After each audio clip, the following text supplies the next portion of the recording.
This is St. Louis Cardinals baseball on the banks of the Allegheny, PNC Park. Tonight it's game number 2 of the weekend series. The St. Louis Cardinals and the Pittsburgh Pirates. And welcome to St. Louis Cardinals baseball, our Bally Studios here in St. Louis. That's Brad Thompson. I'm Dan McLaughlin. Jim Hayes is with us as well. Cardinals had a nice win last night. They've won 2 in a row. Now you turn the page on April. You're into the month of May. And the Cardinals are a couple of games, Brad, above the 500 mark. Yeah, finished the month 14-12, above 500 again. And look, the starting pitching has been really good. Timely hitting as well. Matt Carpenter, 2 days in a row with a 3-run bomb off the bench. So momentum right now for the Cardinals, they hope rolls right into May. Take a look at Jack Flaherty now. He gets to start tonight. The Liberty Mutual Insurance field coverage. Fastball, been really good his last 4 starts. It's been really good. I love seeing that opponent average at 127. And what his fastball does, it sets up everything else in the arsenal for Jack Flaherty. He can spot up the heater in, it sets up the slider. He spots it away. He can use the changeup, which, by the way, used the changeup a little bit more in the last outing against the Reds. And you see the last 4 starts, 24 innings, 4 earned runs, only the 1 home run given up. In his first outing, he gave up 6. Jack is in midseason form right now, Dan. Jack Flaherty going tonight for the St. Louis Cardinals. The offense rolling in game number 1. It's game 2 tonight. The Pirates, the Cardinals, next on Bally Sports. Cardinals baseball on Bally Sports Midwest is brought to you by Budweiser. This Bud's for you. And by Chevrolet, the #1 selling brand in the St. Louis area. Find yours at your Mid-America Chevy dealer.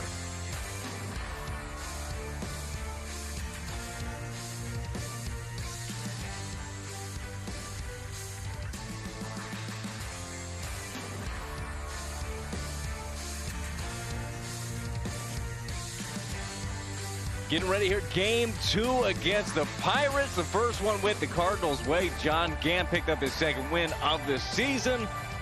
And now it's time for Jack Flaherty and company to get to work. Mike Schilt rolling his boys out. PNC Park has been like home part 2 for the St. Louis Cardinals. 13-2 since 2019.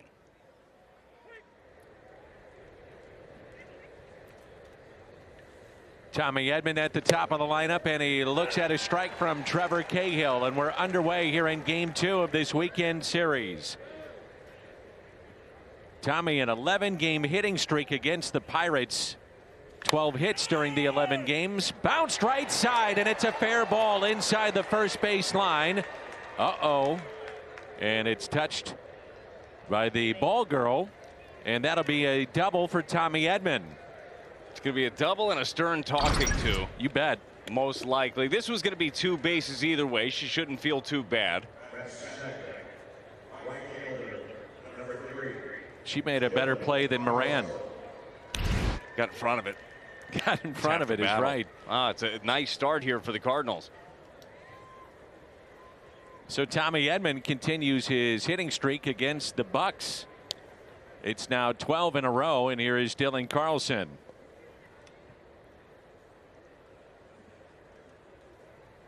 25 hits for Dylan Carlson in the month of April.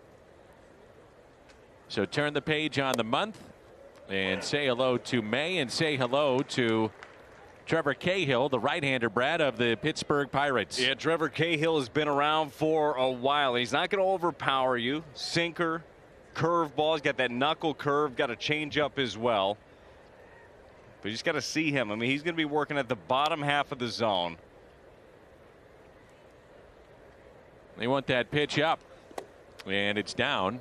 Sometimes a catcher, though, will do that to sell it to the hitter. Especially on that pitch. A changeup. The Hyundai pitch arsenal here. You see the 2-seam sinker. Use it at nearly 30% of the time. The changeup, the knuckle curve.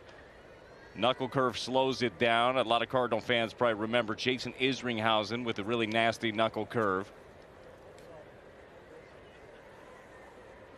And the 1-1. That one caught the right hand. It looked like a wrist of Michael Perez, who is the catcher tonight for the Pirates. Stallings was the catcher in game 1. Game number 27 tonight for the Cardinals. They come in 14-12. The Pirates 12-13. Pittsburgh, they have lost back-to-back games after winning a season high 3 in a row and 4 out of 5. And the Cardinals coming in with a modest 2-game winning streak.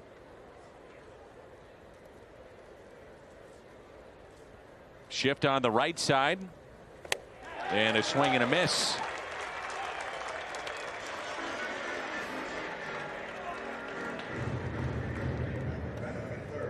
Around the Horn is presented by Dobbs Tire and Auto Centers. Tom, Reynolds, Polanco in the outfield. Evans, Newman, Frazier, Moran on the infield. And the aforementioned Michael Perez behind the plate. And here is Paul Goldschmidt.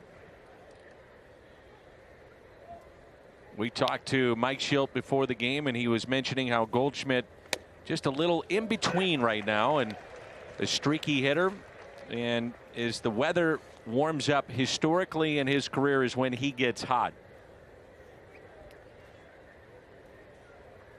We'll see if that's the case in 2021. He's 3 for 4 in his career against this righty. Well, here's what I know about Paul Goldschmidt. I'll go ahead and trust the back of the baseball card. What he's done his entire career. He's going to get right back to these numbers. There's a good look at that knuckle curve from Cahill.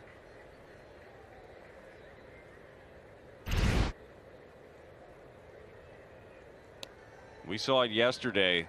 The Pirates have just been staying away from Goldschmidt, just trying to make him prove that he can beat you by going that way. The 0-2. And a pitch in the dirt.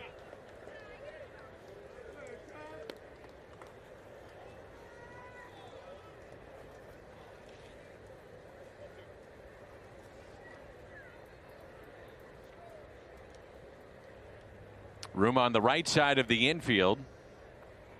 Outfield shading Goldschmidt a little bit towards right center. The 1-2 instead of check on Tommy Edman. Leads the club in steals. Cardinals not stealing all that much this year.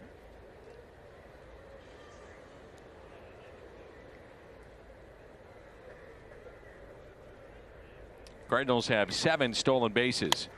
Hit to the right side, base hit. Tommy Edman being waved in. The throw by Polanco is cut off. Edman scores easily. And with that base hit, it's 1-0 Cardinals. Well, hit them where they ain't. Yeah, that's it. It's all it took right there, right? The breaking ball away. Goldie is able to stay on it and then shoots that knuckle curve right through that wide open right side. Really a couple of ground balls in this inning that have gotten it done for the Cardinals. That was a key that we talked about yesterday, is manufacturing runs. Now it turns out that the long ball was the key yesterday. Carpenter's 3-run home run. O'Neill had one as well, but I like seeing that. Cardinals are 9-1 this year when they score first. Trailing only the Royals. They're 10-1 when they score first. And here is Arenado. Also 11-0 when Tommy Edman scores a run. So 2 base hits here in the first inning. Goldschmidt, your runner at first base. And Nolan Arenado checks in after going 2 for 4 last night with a pair of bloop doubles, and the 2 outs he made were screamers. Baseball's weird, isn't it? Yes. Yeah, he had the 1 double where Tommy Edman was running hard the entire way. It was a pop-up right behind shortstop. But the wind was howling yesterday. Great hustle play by Edman. Arenado third in the National League with 8 doubles, tied for 8th in extra base hits with 12.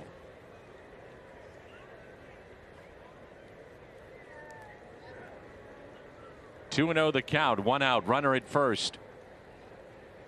Love to see Cahill try to spin one of those knuckle curves in there, steal a strike, leave it up.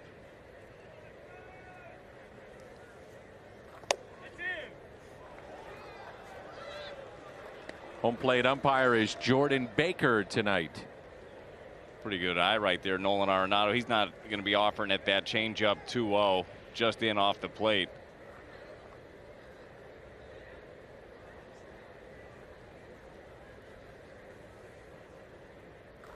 Arenado has done most of his damage against off-speed pitches this year. Third in baseball, .533 average against non-fastballs.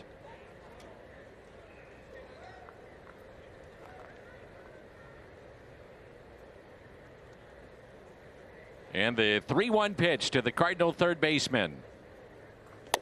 Taken low. And the Cardinals, 3 of the first 4 hitters have reached base.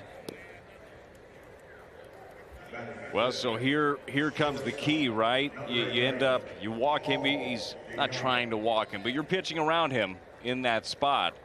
Where's the protection come from? Big spot here for Paul DeJong. No doubt a slow start, average-wise 165, 5 home runs, 10 runs batted in for the Cardinals shortstop. Shift left side, all kinds of room on the right side. The first pitch to him. And strike 1. Tyler O'Neill, who homered last night, is on deck. I know that Paul DeJong talks a lot about the process and being focused on that, and the results will come. Process has been solid. Scorched 2 balls yesterday, lined out to left twice. And a grounder pulled foul. 0-2.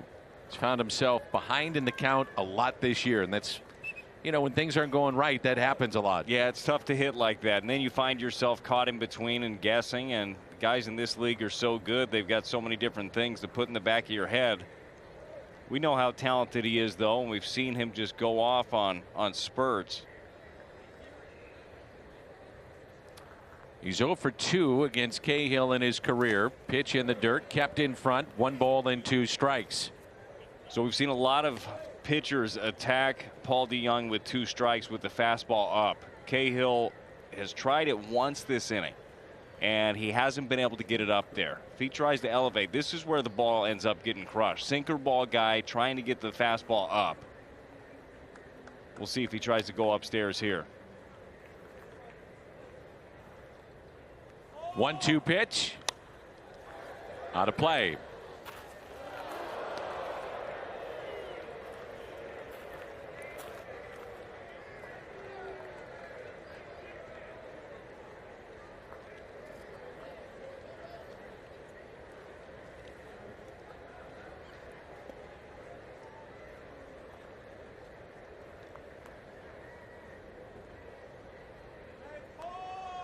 Paul just 4 for his last 32. He'd love to change that here. The 1-2 pitch instead of check on the runners.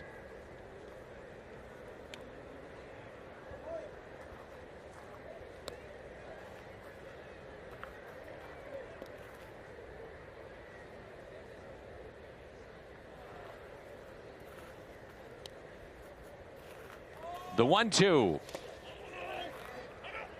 Evens it up at 2 balls and 2 strikes. Already a long inning for Cahill. 20 pitches and counting here in this first inning.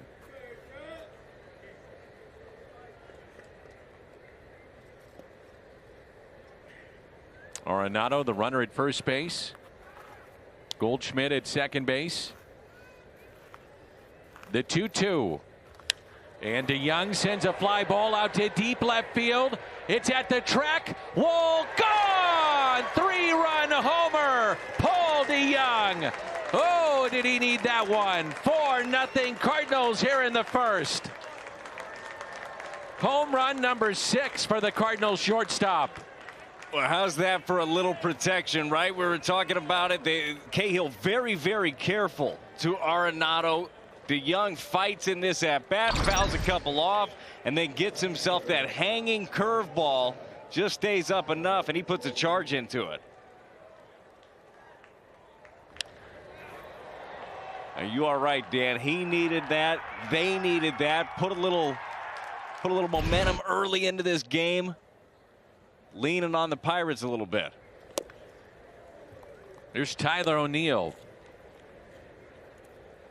4-0 Cardinals.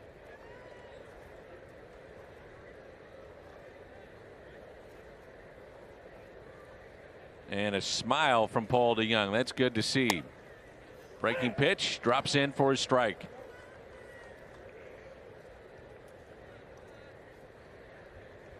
Big night for O'Neill in game 1 with the home run, couple of hits to the right side. Fastball in there for a strike.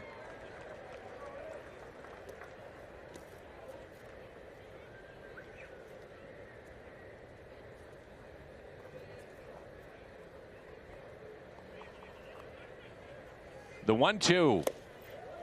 O'Neill has more home runs, 8, and runs batted in against the Pirates in his 28 career games than any other opponent. He put it over both bullpens last night. 2-2 and a foul ball. So here it was last night. It was like the lone mistake that Brubaker made with that slider of his, too, because it was really good. And that is a poke. Dan, you've been to that ballpark many times. You know how far away that bullpen is. You know how deep the second one is. It said 426. I don't know. And I'm sure that the stats are all right and everything, but it felt deeper than that. I was saying 450 at least. I would agree. Off the plate. And even that might have been shy of what, it could have been 455 maybe. Pitch number 28 of the inning. And a swing and a miss.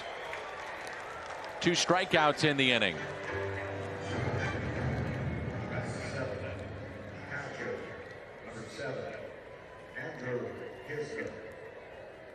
And the batter will be Kisner. Mike Schill talking before the game of the job that Kisner has done with limited time behind Yadier Molina, but filling in admirably and playing as if he is an everyday catcher. They've been really happy with the job that he's done. Yeah, I've been really impressed the way that he's called the games. I think that he has a good idea of when to go out, try to calm his pitchers down, when to talk to guys. He swings the stick. 303 so far this year. A really nice opportunity for Andrew Kisner. You want Yadier Molina back ASAP. I mean, he was tearing it up. We know what he means to this team, but it is nice knowing you have a young backstop that you can put your faith in. You let him run out there. The 2-0 pitch. 2-1. So 2 outs and nobody on. Cardinals picked up a run and the single. RBI by Goldschmidt to right. Then a walk and a 3-run homer hit by DeYoung. Off the plate. 3 balls and 1 strike. 2 outs, nobody on for Andrew Kisner. Cahill, too, is coming off of a really, really nice start. Last time out against the Twins, he went 6 innings, only gave up 1. Kisner pops it up, foul territory. Evans over to make the catch. Big first inning for St. Louis, highlighted by the Paul DeYoung 3-run blast. After a half inning, 4-0 St. Louis. His 6th home run. 3-run homer, and it's 4-0 Cardinals. So Jack Flaherty getting the call tonight. Remember opening day in Cincinnati? 6 earned. That cold day, the Great American Ballpark. Since then, 4 starts, he's given up 4 earned. Earned the win in each of those games. Look at his Hyundai pitch arsenal. Yeah, things have gotten a lot better for Jack Flaherty, and I think that you could go back and look at last year and say the same thing. Throw 1 start out, throwing the good fastball, changeup, slider, curve. We saw the changeup a little bit more last time out. Kisner was calling that thing, and it was very effective. Had at least 1 strikeout off it. Remember him getting Joey Votto. So I think that's another added element to Jack Flaherty's game that he can still unlock. And the lineup that'll face Frazier, Evans, Reynolds, Moran, Polanco, Newman, Tom Perez, and Cahill.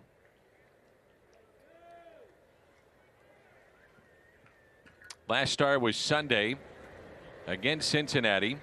1 run, 3 hits, 7 innings. And the first pitch is strike. Cardinal starters have been really good. Last 11 games, the team has won 7 of those games, and the starters have a 1.83 ERA. 0-1 pitch.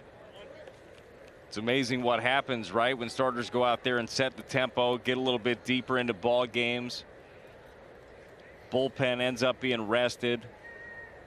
A lot of good things coming off the backs of these starters, just doing their jobs.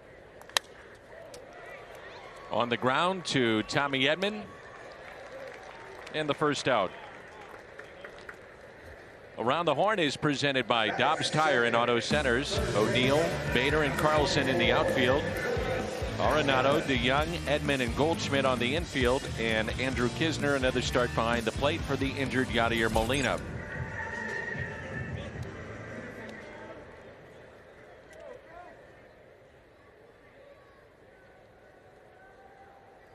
Tomorrow, the Cardinals will have Carlos Martinez coming off a brilliant start back at Busch. First pitch, a strike to Phillip Evans, third baseman tonight, batting .232.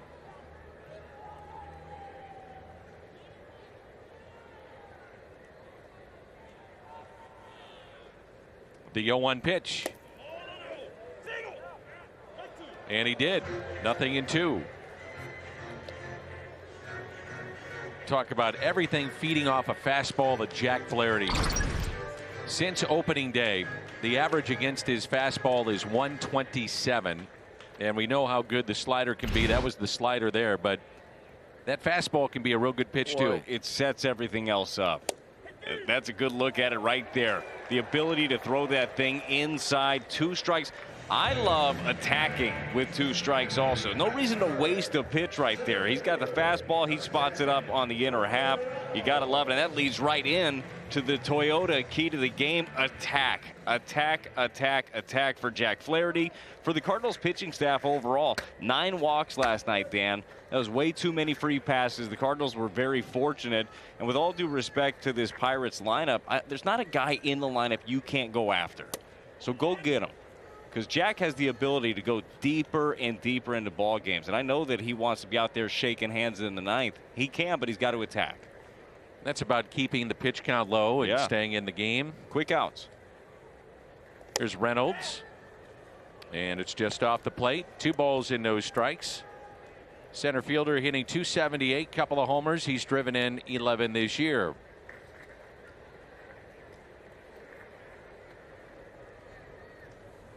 The 2-0 pitch. It is a tight strike zone from Jordan Baker. I thought a couple of times with Cahill, it was the strike zone was tight in the top of the first, and it's been that way in a few of these pitches for Flaherty.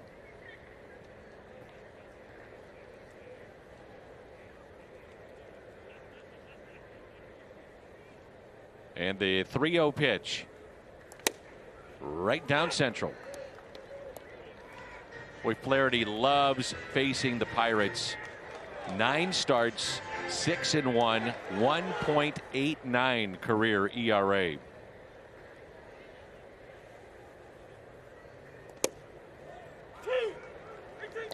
Three and 2. Oh, right back into things. His offense must love when he's on the mound also, Dan, because they have been scoring a ton. 39 runs in the 5 starts for Jack Flaherty. Good start again today. Attaboy. Comes back to get him. That at bat started 3-0. 2 strikeouts in the inning. 1, 2, 3 go the Pirates. The Ballpark app will complete your next visit to Busch Stadium. Buy and manage game tickets, redeem offers, access exclusive content, and much more. Download the MLB Ballpark app today. Harrison Bader returned to the Cardinal lineup last night. Game 1 of the series, picked up a base hit. And he'll lead it off here in the second. And you're right, it is a great day for baseball. It always is. Mentioned it last night. This could have been the season opener, as some around baseball wanted to push back the opener of the entire year a month because of COVID-19. Players pushed back on that and said, no, we're going to start this thing on time. And I think most people, I don't want to speak for everybody, but most people I think are thankful that they did start it on time. I'm thankful, certainly. And the players, you're right, they did push back. They said, we did everything that you asked us to do last year. And we got baseball in and we got through a season and we were grateful to do it. We can do it again. And they've done a really nice job. High chopper left side taken by Evans. And the first out. Pirates without Ke'Bryan Hayes, who will be their everyday third baseman dealing with a wrist injury, will not play in this series. The batter is Jack Flaherty. Long first inning for Cahill, gave up 4 runs. Flaherty batting 143.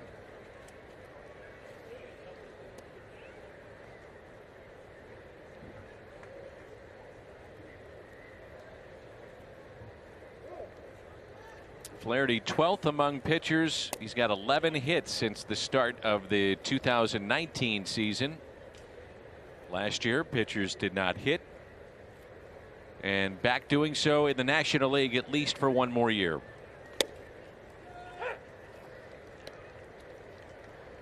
You're going to miss it, Dan, if it is gone? I kind of grew to like it last year. Who are you? I don't even know you I anymore. know. I'm with you.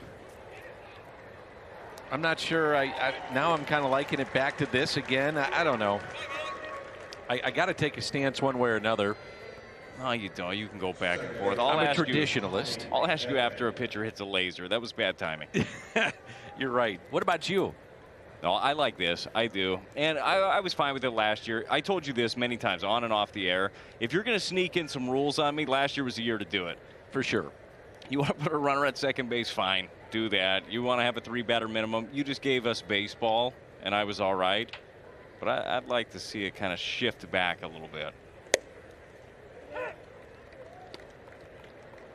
I'm actually surprised that the pitchers are hitting the way that they are after taking a full year off. It's actually been better than I thought. Well, they're great athletes, Dan. Of course, you would say that. You being a former pitcher, of course, Brad. Yeah, best athletes on the field, some say. Some would say that. Yeah. Some. At least half of your team would say that. Let's see how many guys on the rise. Let's see. 5 starters. You carry. Okay, 1, 2, 3. Okay, yeah. All right. I'm sure Waino is watching, and he'd be in complete agreement with what you're saying. Guy's a good athlete. He's a heck of an athlete. You put him anywhere, any court, any field. Well, you know he wants to get to 200 average. Yes, that's important. He'll get it.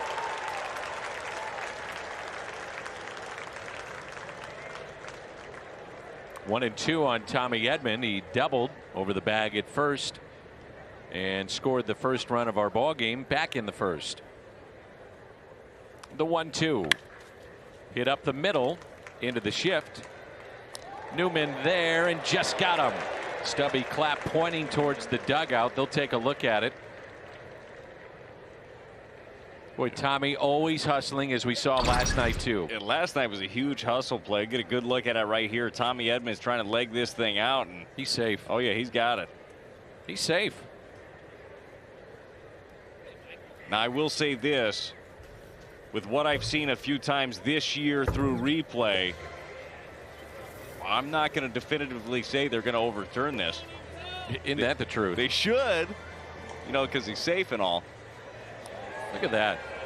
What does he get down the line? Hey, I love this speed element of this team, and now having Tyler O'Neill back, and we know the big time power that he has, and Bader is back as well. I think that this just opens up so many things for Mike Schilt to do, whether it's the straight steals, hit and run. You got more guys that can go first to third, scoring in the gap. It's a great weapon to have. You know, Brad, to your point, extra bases taken, which is when a runner takes more than 1 base on a single, more than 2 bases on a double. The Cardinals are third in baseball, 48%. They got some speed, and they've got some really good base runners too, because Goldie's not a guy that you look at and say, oh, well, he's speed personified. No, but he's one of the best base runners in the game of baseball. Gets really good jumps, good leads, knows exactly where his outfield is every time, knows the arms that are out there.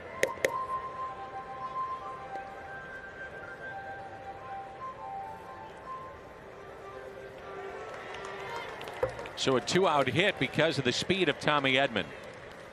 And remember, he scored all the way from first on the bloop routine fly ball in left last night that turned into a double. It was basically a pop-up to shortstop. Yep. I mean, that's what it was, and he was cooking. You got to appreciate that, and those are things I know that Schulte likes to do his chalk talk with everybody and break down the game. That's one of the first things you're going to bring up. Now Dylan Carlson struck out his first time up.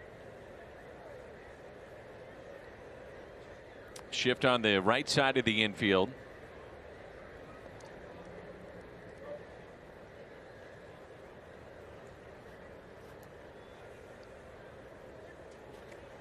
Check on Edman and back in safely. Well, you can make a case when you got the names of Dylan Carlson, who has had a great start to his season, rookie campaign, big names like Goldie and Arenado. Tommy Edman might be your MVP so far of this season. You can easily make a case.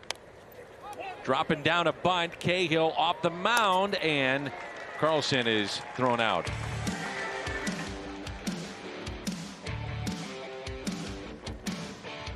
Nothing as we move to the bottom of the second at PNC. Tyler O'Neill is 9 for 27 since coming off the IL with 4 home runs. Tyler says he thinks being sidelined may have actually helped him. Tyler told me, I was able to step back during the rehab stint and kind of reel things in and look at some pitches. What I'm doing now is just putting good swings on pitches that I should have been hitting all along. O'Neill also has been able to show off his speed lately. Mike Schulte told me that Tyler is one of the fastest guys in the league. As Schulte said, he's got a lot of weapons that he brings to the team, and we plan to use all of them. No question, Danny, Tyler can fly. Absolutely. I mean, we've seen a little bit of everything from him, and we saw that last night with the speed, the power. 2 days ago, scoring on a wild pitch to win the game. Thank you, Jim. It was a base hit, Colin Moran, and now it's Gregory Polanco. First base runner for the Pirates tonight. I don't know about you. I want to see Dylan Carlson swing the bat. Yeah, I would agree. I think that what he was doing there, he sees a wide open left side, and he's trying to be that guy and say, hey, I'll take what you're giving me. But you got a 4-run lead. You have the ability to put the ball out of the ballpark. I would just keep doing that. Later in the game, 8th inning, tighter ball game, and that opportunity is given to you. Maybe your thought process changes a little bit, but I would agree. I'd like him to swing it there.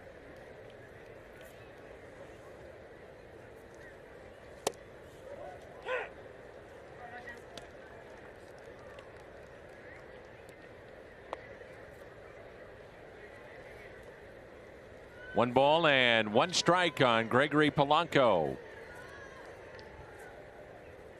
Hitting .203 overall, but well above 300 at home.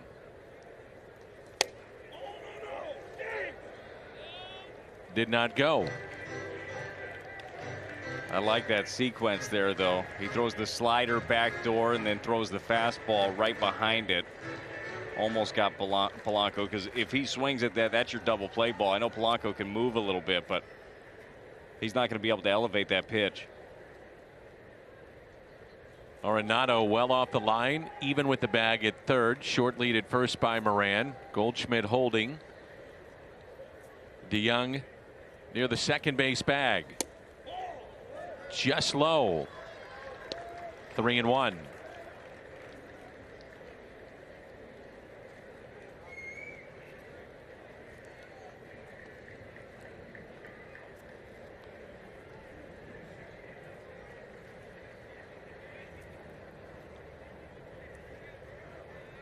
And a 3-1 pitch.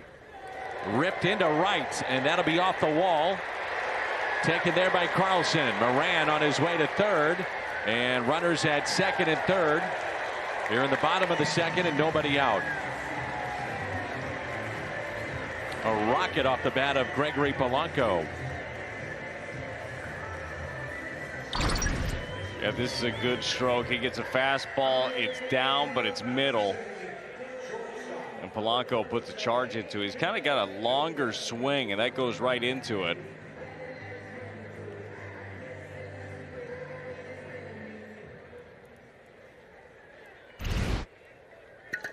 Newman is 3 for 9 with a double.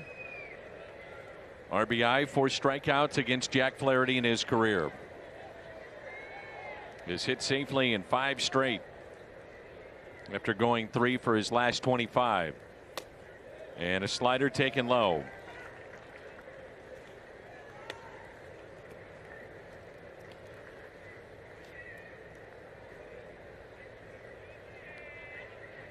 For the Pirates right here in this spot, decent guy to have up due to the fact that Newman is tough to strike out. He's actually been the hardest guy to strike out in all of National League. 1 ball, 1 strike.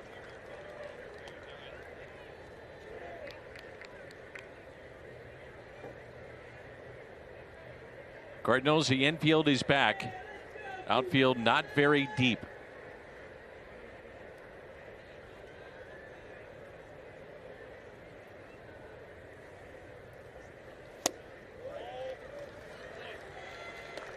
You agree this is a pretty tight zone? Yeah, the bottom of the strike zone certainly has been tight. And that is one both these guys, you know that Jack can dot that slider and his fastball at the bottom of the zone. Cahill has to live down there, so that can really crush him. Cardinals took advantage of that in the first inning. But as we talked about last night, when it comes to the strike zone, it's more about consistency. You just have to know what is going to be there and what is not in a big spot, especially later in the game. 2-1 pitch. Doesn't chase the slider. It's low. 3 balls, 1 strike. Tom is on deck.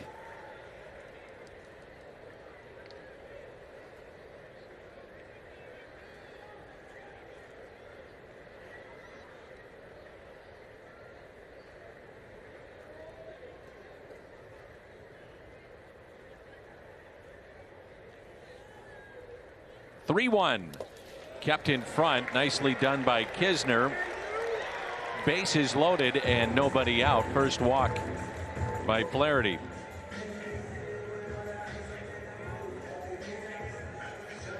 Tom walked 3 times last night. First start as a Pirate. Picked up via waivers from Oakland last week. Had a couple of misplays in left and was thrown out on the bases. And you have 7, 8, and 9 coming up. So the bottom of the lineup with the bases loaded now for the Pirates. Moran singled, Polanco the double off the wall, and Newman the walk. All loaded up, nobody out. Well, it's time to get nasty for Jack Flaherty. Hit out of play.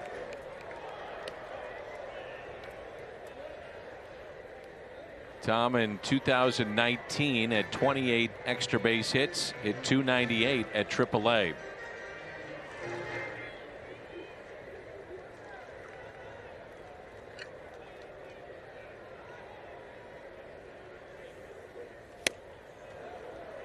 Looks like you might be able to get that fastball by him. Yeah, and he's not able to hold up on that one. That fastball up in the zone.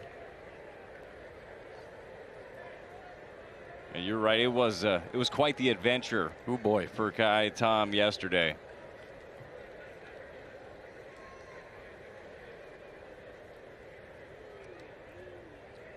The 0-2.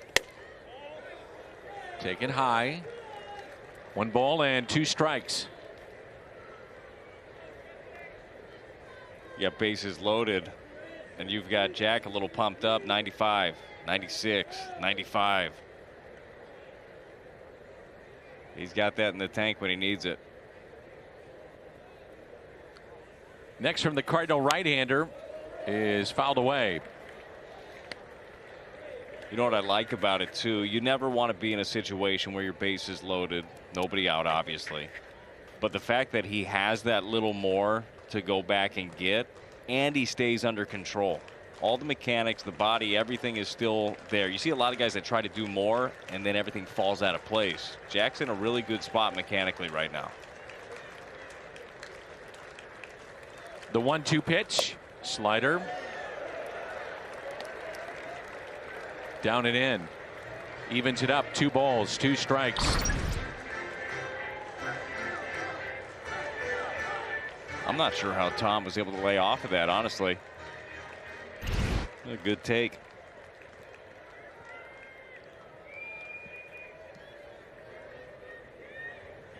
And the 2-2 pitch by Flaherty. Fastball fouled back. Good battle here. If Jack just gets that in a tiny bit more, you got him. That just catches a little bit more of the plate than you want. Tom's able to foul it off. You get it there in his kitchen, though, right on that inner third. You got him.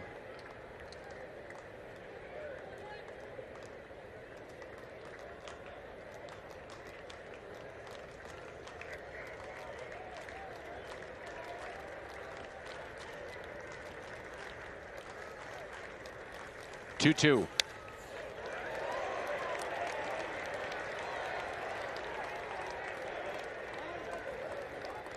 Well, Jack's putting these where he wants them. Tom's fighting. This will be the 8th pitch in the at-bat coming up. What I like the idea here of a couple in a row staying with the fastball. I think that the bigger breaking ball, like the curveball, you're doing Tom a favor. You end up speeding him up a little bit. That good slider can still get him, but you got to make sure it's in. But I don't like the slower breaking ball to him.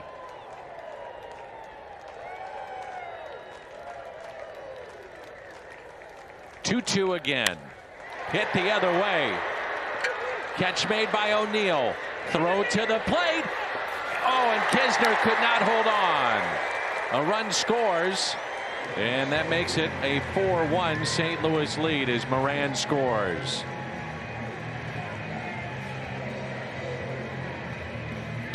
O'Neill comes up firing on this one.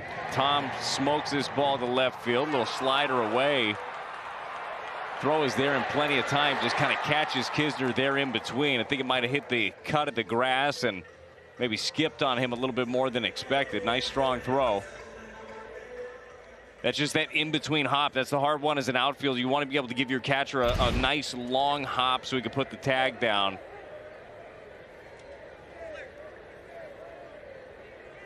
You know, Kisner would say too, hey, I got to be able to corral that, but.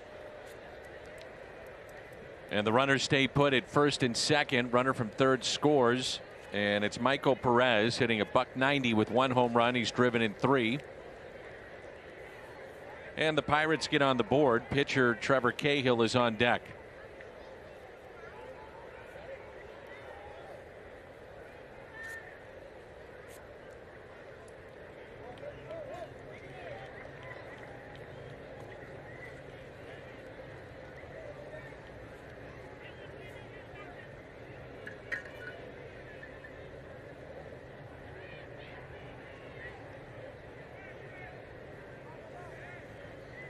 Perez in his last game went 3 for 3.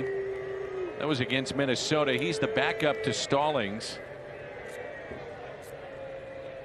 His first 7 games this year was 1 for 18 with 8 strikeouts. He was with Tampa Bay last year, made 38 appearances. First pitch, a strike.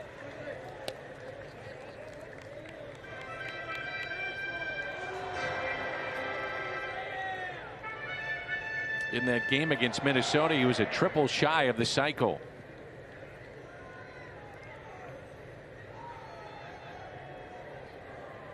Runners at first and second, and the 0-1 pitch by Flaherty. Nice play by Goldie. Flaherty to the bag. And that's out number 2 with Cahill coming up. That saves a run. Yeah, the Cardinal defense showing off again. We know that Paul Goldschmidt's one of the best in the business. He's shading him towards the line anyhow. What a play here.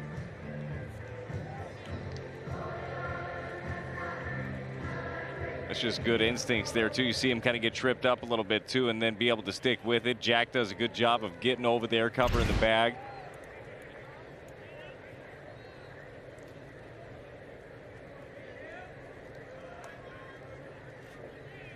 Here's Cahill with runners at second and third.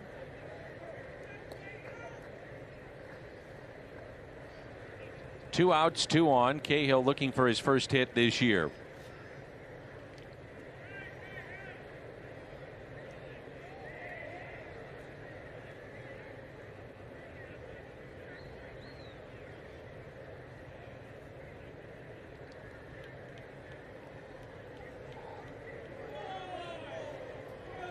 Well, Jack looking back in his cap, and that's where the notes are to figure out exactly where they want to be on the same page. And with runner at second and third, you want to make sure you are on that same page. Yeah, you want to make sure what they're checking for is which signal, right? It's not like they're looking up the scouting report against Cahill. They're making sure they have their sequences correct. Pirates fans very understanding of it.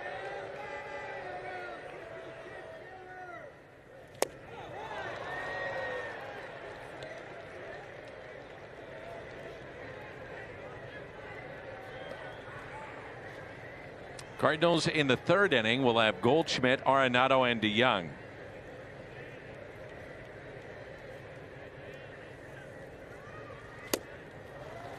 Oh, and 2. Hey, Dan, you know how Johan Oviedo looks when he hits? It's not like this. It's different. Yeah. This is different. I'm going to throw that again, I think. Probably have a pretty good shot to get him. And there was strikeout 3 for Jack Flaherty. Pirates had the bases loaded, nobody out. They pick up a run, and it's 4-1. This stayed in 1991. Rickey Henderson, when he proclaimed that he was the greatest of all time. Number 939 en route to 1,406 steals, breaking Lou Brock's record. He was the only one that ever passed Lou, and now these are the active leaders in steals. Elvis Andrus, Billy Hamilton, Brett Gardner, Gerard Dyson, Jose Altuve. Speed and in terms of stolen bases, just not part of the game anymore. Those guys all add up to 1,400 steals. Yep. And Rickey had 6 more. Yes, sir. That was fun to watch, too. It's just a different game now. It's a threat, though. Like, I don't care what the numbers say. They're way above my pay grade, Dan. And to be totally honest, math has never been my thing. I know the numbers because I watch Moneyball. We don't steal. We don't bunt. I know as a pitcher, that changes everything. The residual effect of a threat at first base for a pitcher. It changes everything. Yep. You speed up. You leave a pitch up over the plate. All of a sudden, it's a double. That guy scored. You walk him. He turns it into a triple. I miss that aspect. That's why I like having the Cardinals, having the speed that they have, seeing them utilize it here and there. And I really think that we're going to see it more and more. Cardinals 7 steals, 24th right now in baseball. But they did just get O'Neill and Bader back really in the last week. 2 of your guys that can cook a little bit. And we mentioned the extra bases taken, third best in baseball. Goldschmidt with a base hit, softly hit, beat the shift on the right side, and that scored Tommy Edman back in the first inning. Got St. Louis on the board 1-0, and then DeYoung hit a home run, 3-run homer.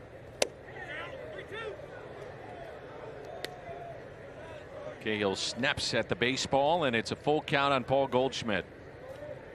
Goes back to consistency, though. Jordan Baker, the home plate umpire, just hasn't been given that.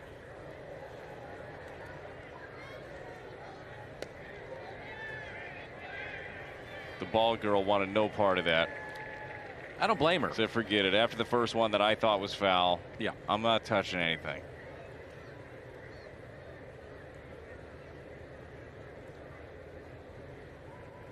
Three-two pitch. Outside, and Goldschmidt draws the second Cardinal walk tonight. May 3rd through the 6th, Budweiser gifting 7,500 fans ages 21 and older. The 10th Stein in the championship series highlights the Cardinals World Championship against the Yankees back in 1942. Tickets at cardinals.com/promotions. Arenado walked back in the first inning.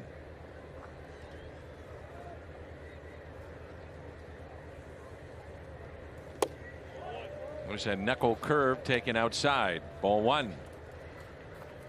Arenado's walk in the first, while it wasn't an intentional walk, it was very obvious once Cahill fell behind that he was just going to kind of pitch around him and see if he can get him to extend, and see if DeYoung could beat him. Fortunately for the Cardinals, DeYoung was able to beat him. And that's a base hit. Beats the shift. Goldschmidt on his way to third. And runners at the corners, and another chance for Paul DeYoung. That's why we've been talking about it so much. Goldie and Arenado are going to get so much of the attention when you face the Cardinals, and if someone else can step up behind them, it lengthens the lineup, and you better watch out. What a good piece of hitting that was. Yeah, these guys are going to be on a lot. That is a wide open right side, and that was a great look at it right there. You can tell he pulls the hands in and just guides the baseball that way. And he has trust in the guy behind him that he'll get it done again. So again, extra bases taken, another one there. And a ball to Paul DeYoung. All 6 of his home runs, by the way, have been away from Busch Stadium. He now is driven in 13 on the year. Runners at the corners. The 1-0. 2 balls and no strikes. Perez out to visit. We take you back to that first inning and the home run, 3-run shot, Paul DeYoung. And he himself is awfully streaky, as we've seen over the years. And when he gets in those streaks, you can't get him out. And he hits for power. Yeah, and when he's right, too, you see him covering a little bit of everything. He'll drive the baseball the other way. He can pull the home runs, pull the mistakes. He can catch up to the heater up above the zone. Just been kind of slow out of the gate.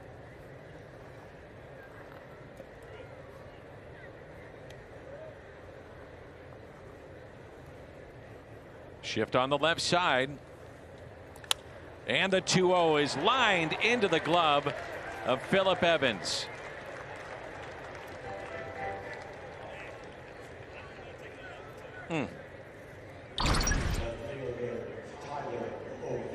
Mentioned a couple of lineouts in the ball game last night to Tom in left field.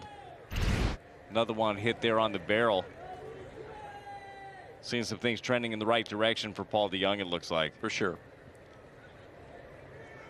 O'Neill struck out first time up. Runners at the corners.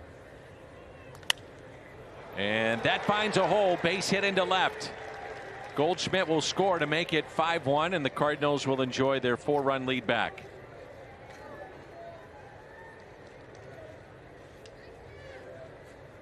Tyler O'Neill not wasting any time. He sees the big knuckle curve. He sees the hump in it. It's just up in the zone and shoots it right there through the 5-6 hole.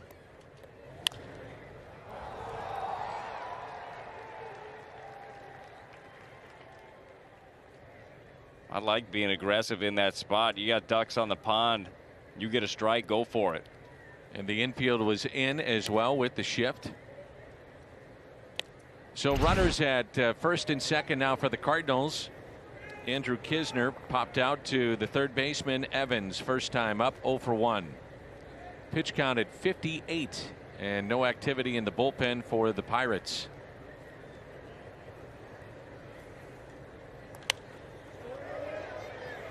And strike one on Andrew Knizner.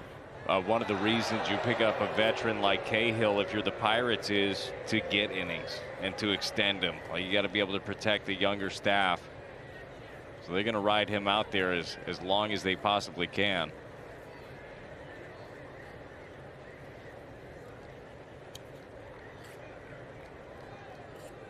Knizner 1 for 3 with runners in scoring position this year.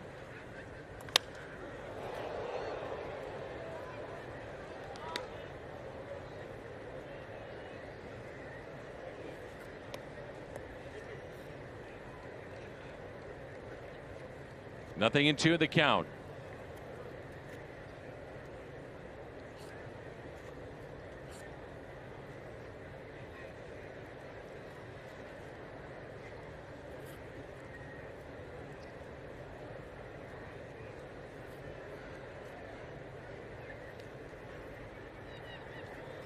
The 0-2 pitch. 1 ball and 2 strikes.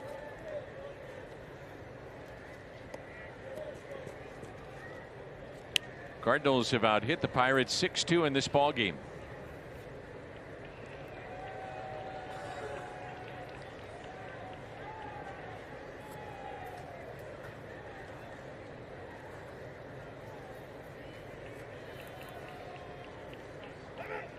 And now time called.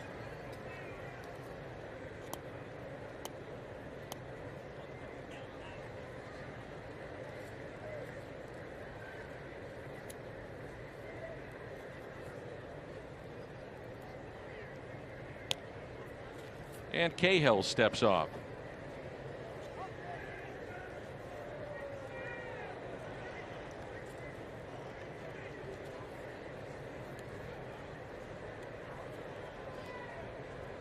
Runners at first and second, the 1-2 pitch, and he struck him out, froze him.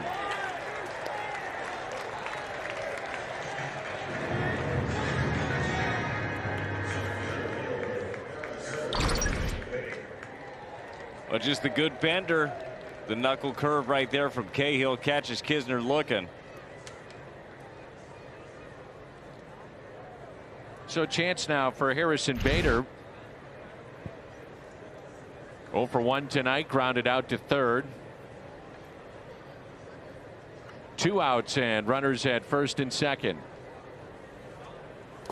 And that pitch in the dirt.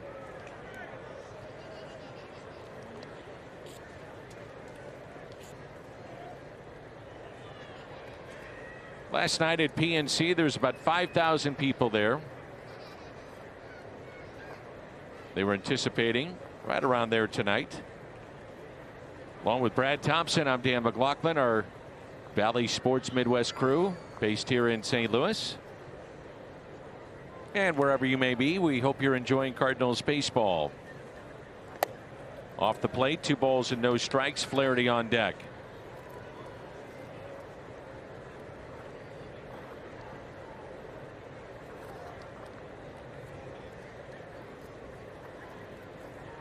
Shift on the infield. They shade Bader a little bit towards right center.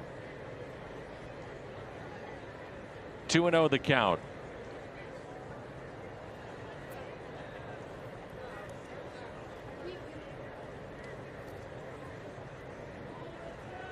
It's a good spot for Harrison right now. 2-0 count, see something up, pounce on it.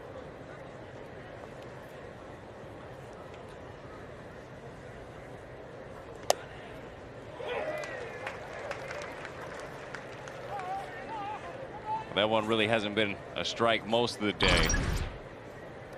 Good breaking ball, just a bit off the plate, gets the call.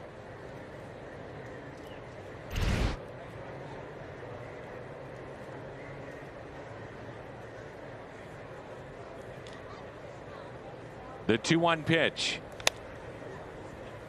Couldn't hold up, and it's 2-2.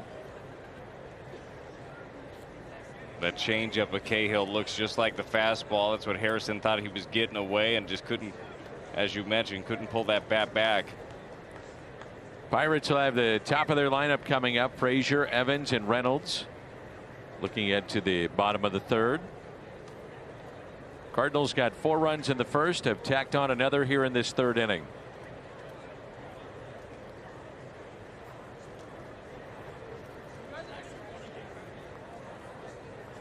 The 2-2 swung on and missed. Couple of strikeouts for tonight for Cahill.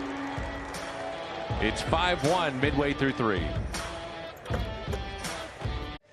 PNC Park, the scene in Pittsburgh, home to the Pirates, and a look at the ballpark, the T-Mobile coverage cam. Brad Thompson, Dan McLaughlin, Jim Hayes with you. And it's a 5-1 St. Louis lead. Cardinals will wrap up the series tomorrow. Will Crowe will go for the Pirates, a right-handed pitcher. Carlos Martinez for St. Louis. We'll see the return of Adam Wainwright on the mound Monday. I believe Jacob deGrom would get that start for the Mets on Monday night. That would be his allotted spot. It's to be determined, but we'll see if that is indeed his time to go. Be a pretty fun matchup, wouldn't it? Be great. Sounds like a 1-0 win for the Birds. That would be fun. Yeah, it would. It's kind of been the story for DeGrom, hasn't it? Doesn't get run support. Doesn't give up many either.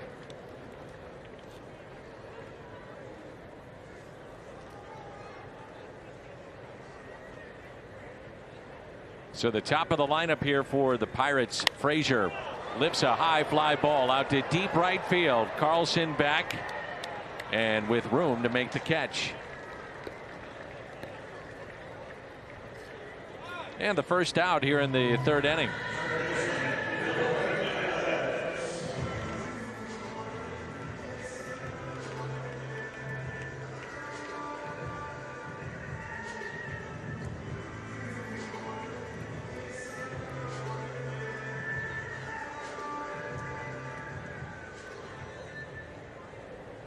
Phillip Evans struck out looking first time up. Flaherty has struck out 3. He has walked 1.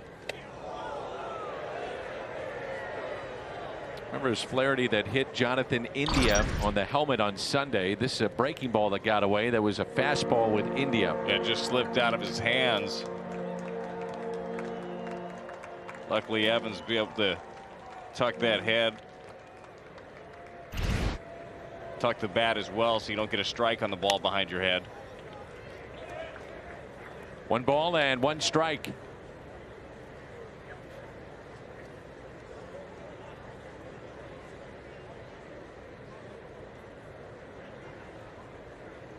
Speaking of the Reds, Joey Votto with his 300th career home run. It's a pretty good run Joey Votto has had over there. What do you think? On his way to Cooperstown? I think so. Yeah. I mean, look at the over a 400 on base percentage, I believe it is, for his career. I mean, the guy's been so good. By the way, Jacob DeGrom has given up 2 runs so far this season. 2. Yeah, I believe he's got more runs batted in than earned runs. It's incredible. 3-1 the count on Phillip Evans.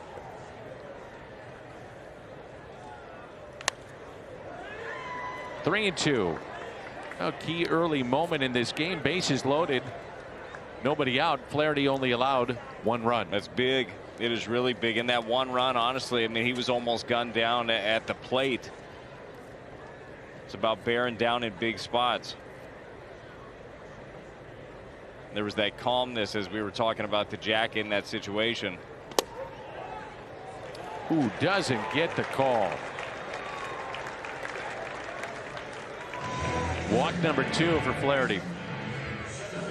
Well, home plate umpire Jordan Baker hasn't been given the low one right at the bottom under the zone. You thought that he might give this one, but it's a really nice spot, man. That's perfect.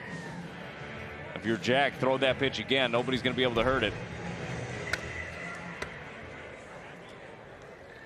Jack's got a little extra giddy up tonight. He does. He's been hitting consistently 95, 96.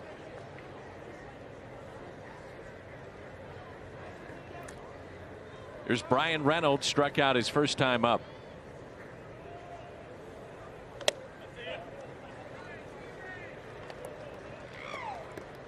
Flaherty is due up first for the Cardinals, looking ahead to the 4th.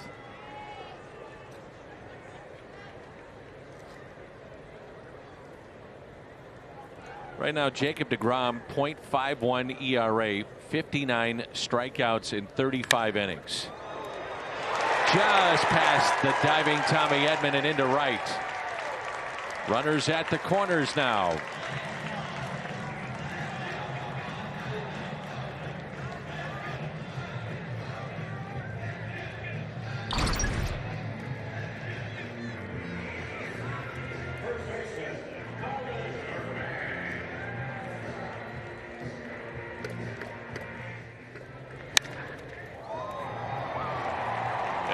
Just out of the reach. Tommy Edman has made some acrobatic plays so far this season. Just couldn't quite get to that one. Still 1 ground ball away from getting out of this unscathed. So 1st and 3rd, Colin Moran. Be careful on the first pitch. That's what he jumped on last time. He does it a lot. Gets a pitch high. Single to center and has scored the only run for the Pirates.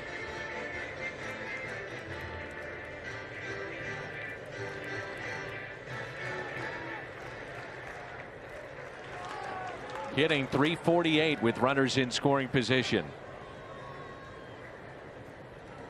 The 1-0. Ground ball right side, base hit. Goldschmidt was holding. Sneaks by him. And it's a 5-2 game. He's 2 for 2.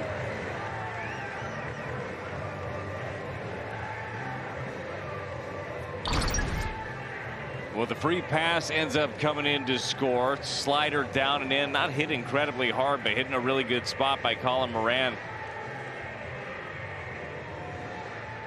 Just gets the barrel to it and shoots the ground ball through. And Mike Maddox coming out to talk it over with Flaherty, and runners again at the corners for Gregory Polanco. And the tying run will come to the plate. And he rifled one off the right field wall his first time up. Yeah, the first time up, it was a fastball that just caught a little bit too much of the plate. Go out there, you give Jack a little bit of a breather, but tell him, hey, keep doing what you're doing. Colin Moran leads her team in runs batted in now with 18. 17 have come from the cleanup spot. That's second in baseball behind David Peralta's 19 for Arizona. Colin Moran might end up being one of those pieces. I don't know how long they would look at, but as a building block, maybe he's a multi-year deal kind of guy to bridge a gap. We know the Pirates aren't spending big time cash, but you got to have pieces to build around, right?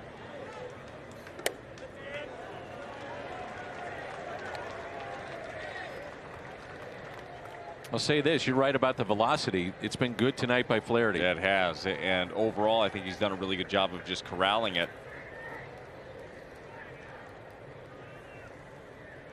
Here's a 1-0. A ball and a strike. Well, with the first couple of pitches, I think it's very evident that part of that conversation with Mike Maddox coming out to talk to Jack Flaherty was, don't let this guy get extended. We were talking about the longer swing and how he can, get to the ball away and especially middle. You can tie him up, though.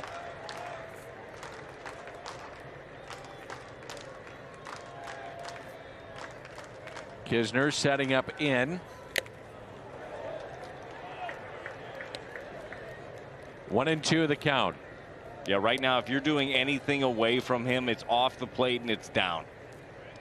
Other than that, stay in, stay up. Polanco is 0 for 16, 6 strikeouts with runners in scoring position this year. The slider.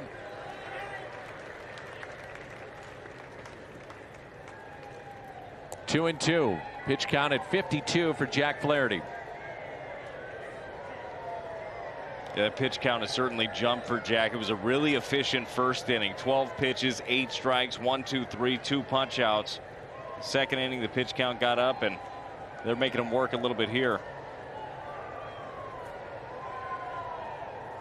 The 2-2. Fastball missed.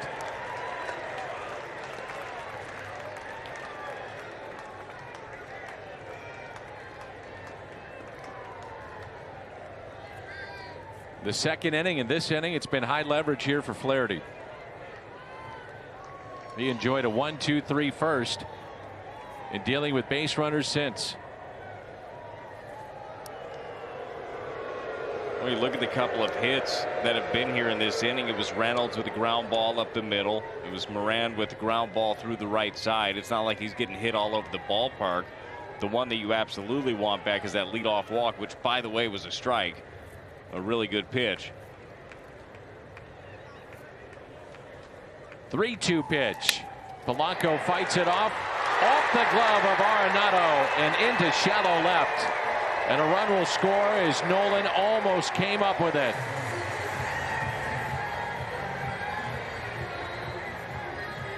So his first hit with runners in scoring position this year.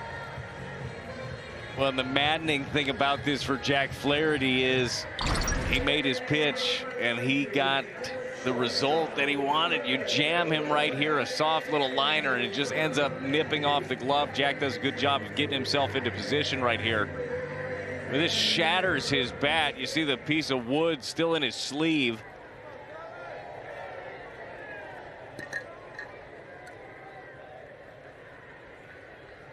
About a half an inch away from another incredible play by Nolan Arenado.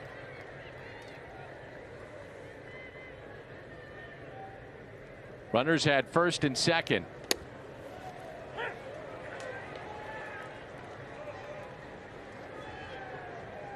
Say it's a game of inches. You think about the ball that Edman almost got. That one by Arenado. The pitch that missed on 3 and 2. None of those have gone Flaherty's way, and it's now a 5-3 game. Here's Kevin Newman. First and second. Still only 1 out. 0-1 pitch. Nothing in 2.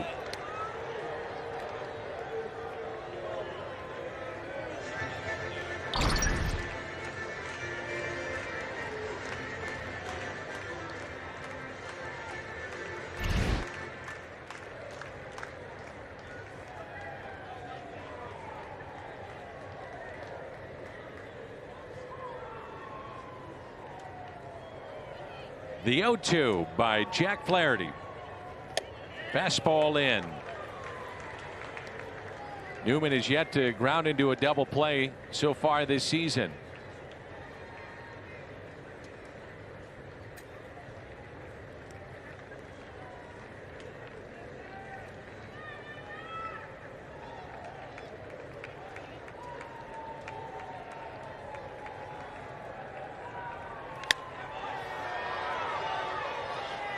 Right field, Carlson over, be careful.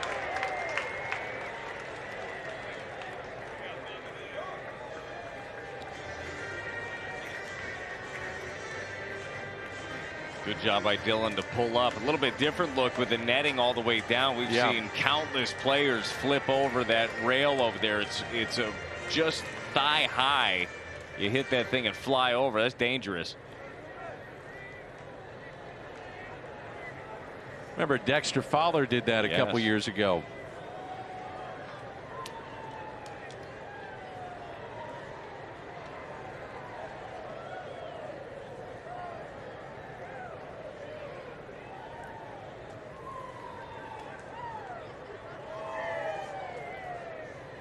And he struck him out.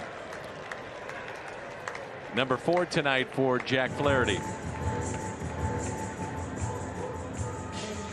After that first inning, it's been a battle tonight for Flaherty. Yeah, it really has. He's throwing some good pitches. Jack goes to the slower breaking ball here. It's the curve. Good rotation. Starts in the strike zone and then drops off. It's a good selection.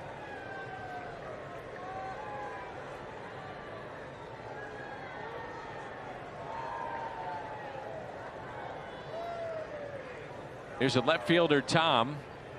And ball 1.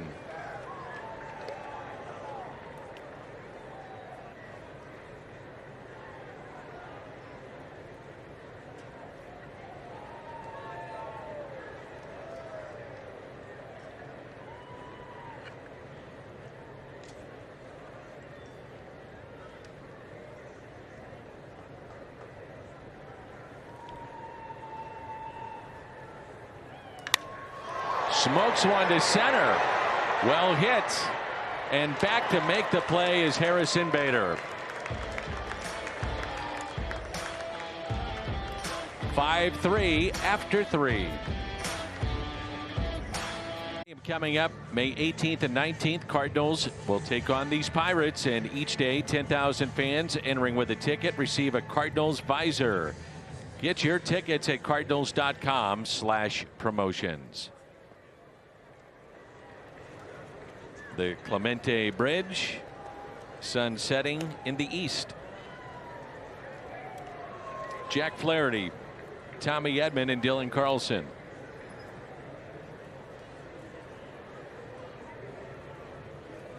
(5-3) our score. Cardinals about hit the Pirates 6-5. Flaherty grounded back to Cahill his first time up.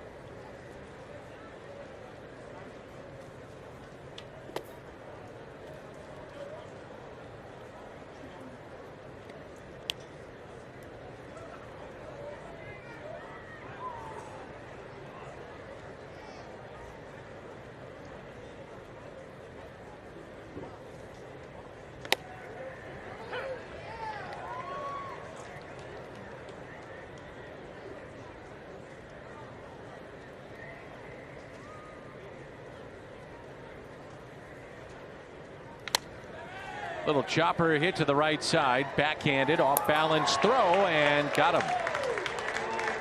Jack got down the line pretty good. He runs well. They get him by a half step. Yeah, he can move, and he's not going to take this one for granted. They do have that, had to range quite a bit to get that.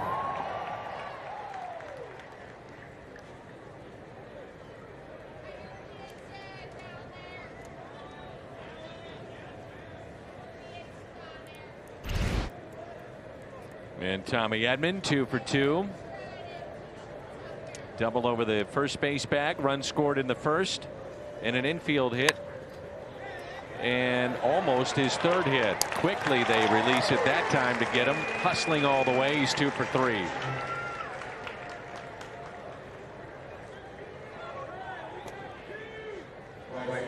So Frazier got out of the glove on the backhand, and there's 2 away. Well, when Cahill's right, this is what he ends up getting a lot of, is just ground ball outs. Saw him in that first inning really feeling for things, and the Cardinals took advantage.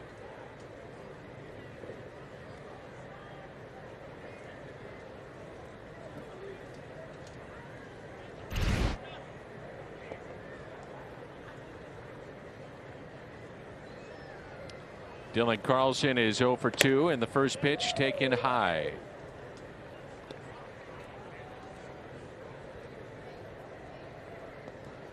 Youth movement, 22 years old or younger, 800 or better OPS. He and Vlad up and in. It's pretty good company. Yeah, it is. Vlad had himself a day a few days back against the Nationals with 3 home runs in a game.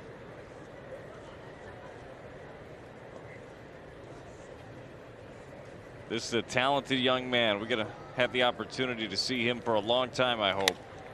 And the 2-0 is hit out to deep right field, and it's off the wall. Gets away from Polanco. And Dylan Carlson trots in with a double. 1 for 3 tonight.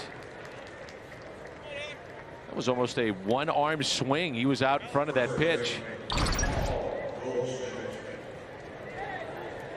That pretty stroke, just gets the barrel to it, gets it in the air. If the wind was howling at PNC like it was last night, Dan, that's about 12 rows deep. Yeah.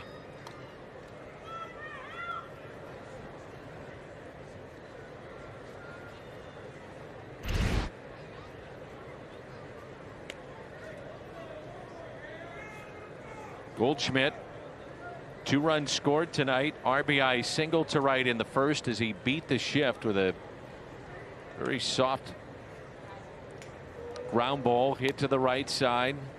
Walked and scored in the third. And that's up and in. Almost hit him. Ball 1.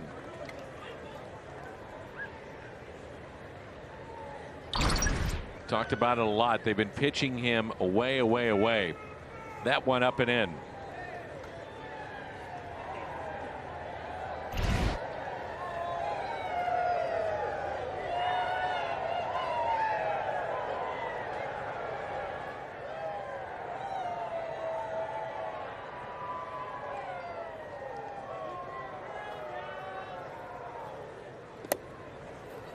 Twelfth extra base hit, by the way, for Dylan Carlson, which is tied with Arenado, 8th in the National League.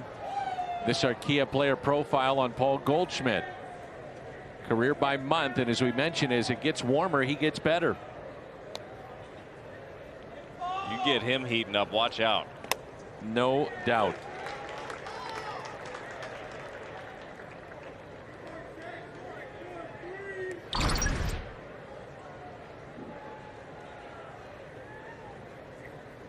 Dylan Carlson at second base, his 7th double this year.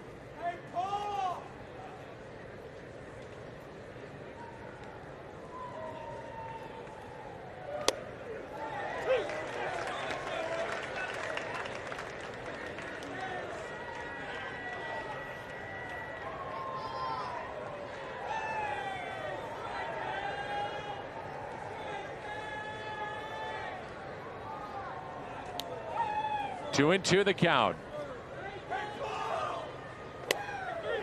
And they struck him out. 5 tonight for Cahill.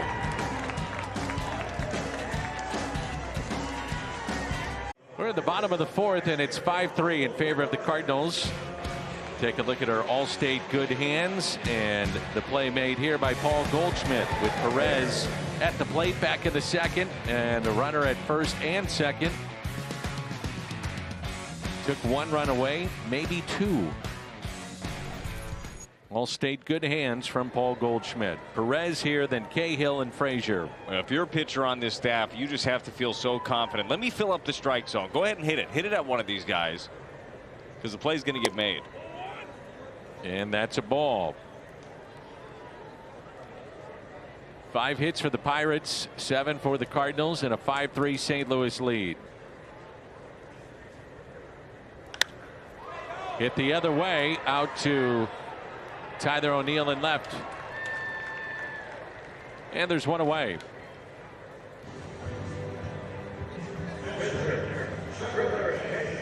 Brings in Trevor Cahill.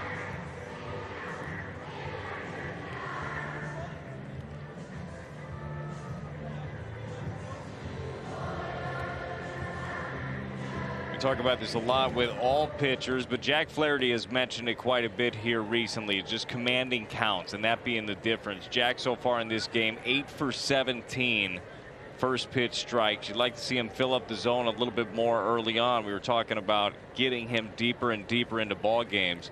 That's the difference, is commanding the counts. Now, he's been squeezed a few times, certainly, but fill it up. 64 pitches tonight.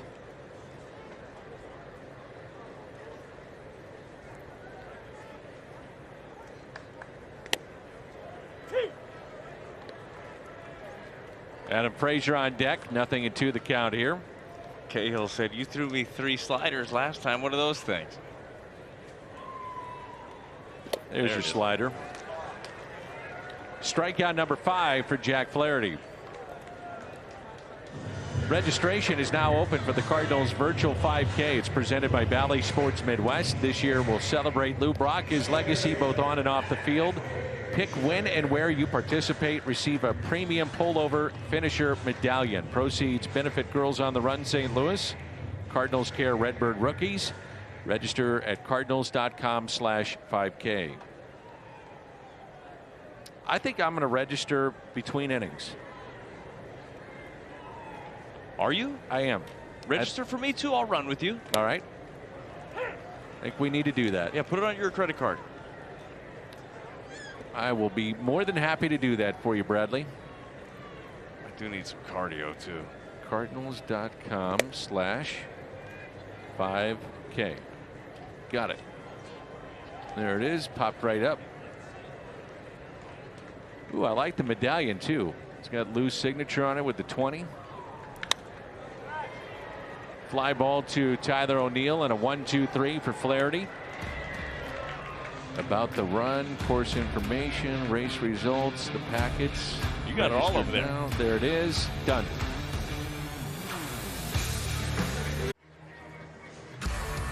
Cardinal baseball on Bally Sports Midwest, brought to you by Ford, the official car and truck of the Cardinals, and by Steel. Find your Steel dealer at steeldealers.com. 5-3 our score as we move to inning number 5 in Pittsburgh. Arenado has been on base twice with a walk, run scored, and a base hit to right. Breaking pitch drops in for a strike. Cahill at 81 pitches.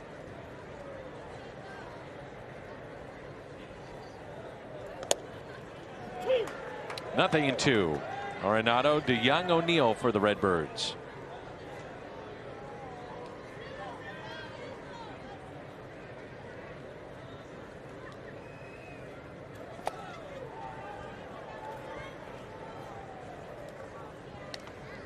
Cardinals got 4 in the first and another in the third.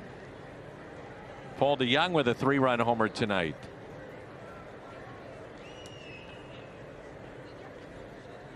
The 1-2 pitch. Arenado hits it hard, but right at the second baseman, Frazier.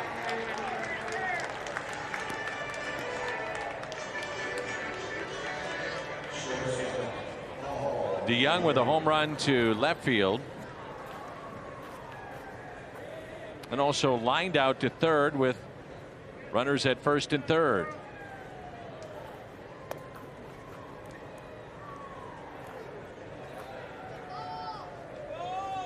One for 2 tonight.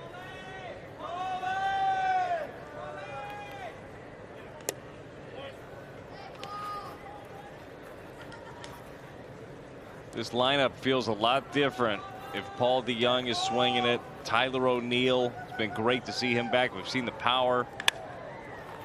Ground ball, tough play, long throw. Oh, what a play! Frazier takes a hit away from Paul DeJong. That was Derek Jeter-esque with the jump throw. What a play! I didn't know he had that arm. I didn't know he had that in the tank right there. That was a heck of a play.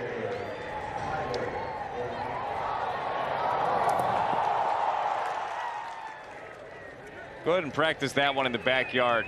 Tell me you don't pull every single muscle you have trying to make that throw right there. What a play. Boy, DeJong cannot buy a hit in this series unless it goes over the wall. Yeah, and it goes back to, though, the process, right? And you keep thinking about it. Hey, I'm doing things the right way. I'm hitting the ball hard. It can get maddening. There's no way around it, but we're seeing signs heading in the right direction. Tyler O'Neill to third. Evans, and a 1-2-3 inning. Midway through 5, and it's 5-3. Carpenter has delivered back-to-back pinch-hit 3-run homers. He struggled this season, and after Thursday's 3-run bomb, he joked if that ball had been caught, he would have retired and joined the broadcast crew. We had Carp on the pregame show today, and we said, joking aside, if he had any thoughts at all of possibly walking away. Carpenter said, I've gone through numerous bad spells, 1 for 30s, 1 for 40s. Sometimes it's just super ugly. You just can't do anything at the plate. But for me, that stretch wasn't like that. I've been hitting the ball hard, and there's some confidence to that. And Dan, I told Carp when the time comes, we'd put a chair in the booth next to Brad, maybe in front of Brad. Wow. How about Jimmy giving away your job there? Yeah, look, just to clarify, he doesn't want to come up here right now again, right? He's hitting home runs left and right. He's good to go. Just keep playing. But Jim just offering the job, though. Well, he's a very kind soul. I think he'd be very good, though, as a Carpenter would as a kind of a sideline guy, you know, be right there with the players, like dig in and get post-game interviews. I think he'd be really good with that too. Yeah. Pre-game show host, maybe like Jimmy and Erica. You know, yeah. If he's going to start offering jobs. Yeah, I just think that. Not play-by-play. No. As an analyst, you got to have the experience. I mean, if you're going to be in the booth as the analyst, you got to have major league experience. Sidelines for guys like me, guys just running around. People like Erica, we're just asking questions. So when the time comes, Carp should be an analyst. That's just my opinion. Well, here's what I think. In 2021, there's a lot of hybrid players, in all sports. I think he could be one of those guys, do a little of everything. More of that. Last Cardinal to hit a pair of 3-run pinch hit home runs in the same season, you have to go back to 2002, and that was Eduardo Perez. Jimmy just handing out jobs. Inside to Phillip Evans. That was a really good interview he had on the pregame show with Carp. It was really good. And Carpenter is so easy to root for. You've seen him over the years. You know what he's done. You know how hard he works. And it was just great to see that. Not just for him. The team needed it. Like, both those big hits were needed. That gives you, I don't care if you're a young guy or you're a veteran. That just gives you that added boost. 3-2 pitch. Line drive into right, and Carlson is there to make the catch.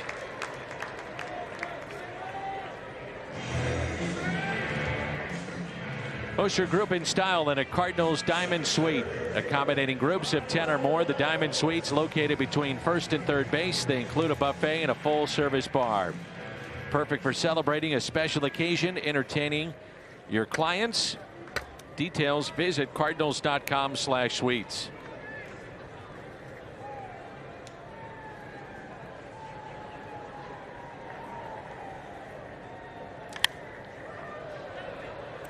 Hit out of play. Reynolds has struck out swinging, and a base hit to right. Run scored. Tell you what, last inning is exactly what Jack Flaherty needed. 8-pitch, 4th inning. Give himself an opportunity to get a little bit deeper into this ball game, sitting right now at 77 pitches. And the 0-1 pitch. 0-2. On the flip side, Cahill has gotten settled in too. So you got Kisner, Bader, Flaherty coming up in that 6th inning for St. Louis.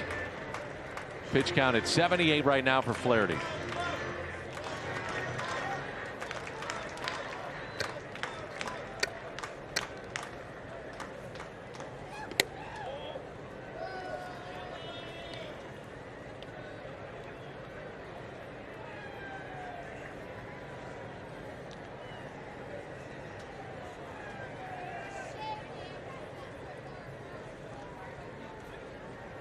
The 1-2.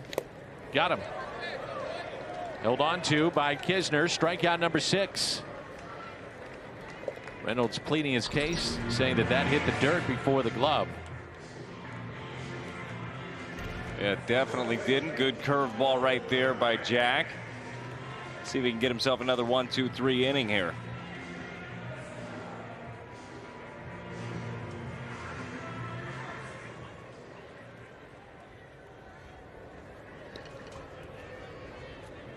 We mentioned how aggressive Colin Moran is. First pitch swinging a lot. That doesn't mean you can't throw him a strike. That means you can get him out quickly. Get a pitch down in the zone. Moran is 2 for 2.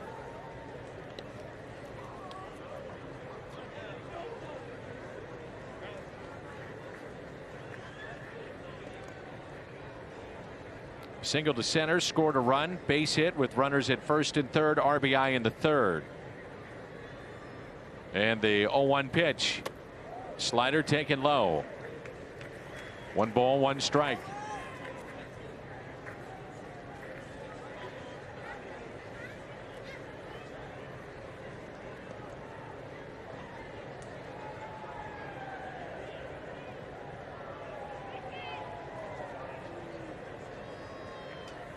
And the 1-1. 2 balls and 1 strike.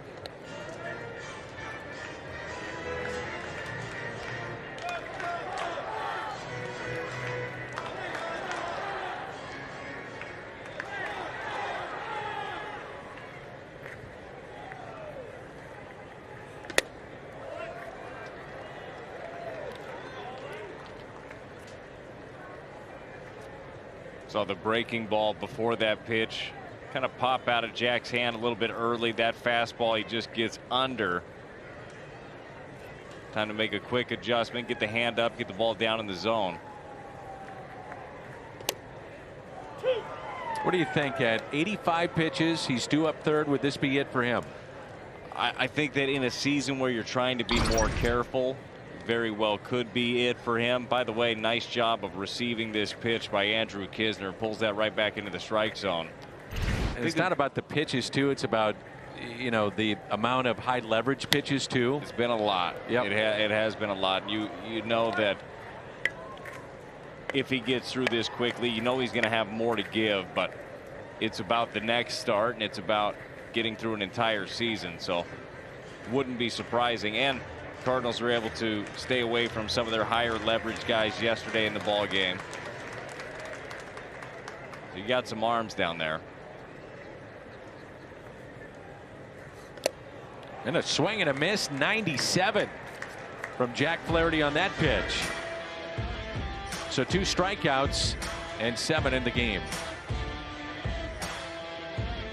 Are through 5 innings. Flaherty and Cahill. Tommy Edman 2 for 3. Paul DeYoung 3-run homer. Colin Moran 2 for 3, and Gregory Polanco 2 for 2. It's a 5-3 ball game as Andrew Knizner leads it off for the Cardinals, top of the 6th from PNC Park in Pittsburgh. 7-8-9 for St. Louis. Knizner, Bader, and Flaherty. Andrew tonight is 0 for 2.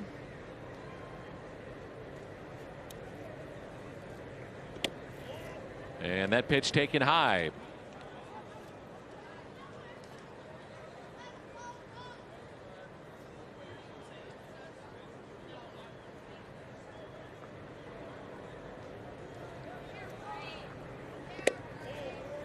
Two balls and no strikes.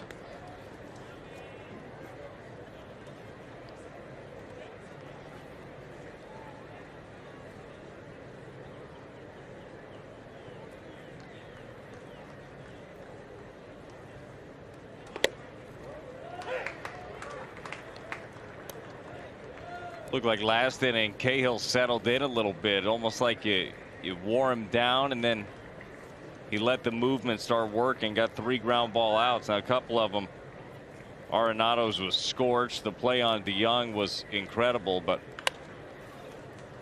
another ground ball hit to short, taken there by Newman. Another ground ball.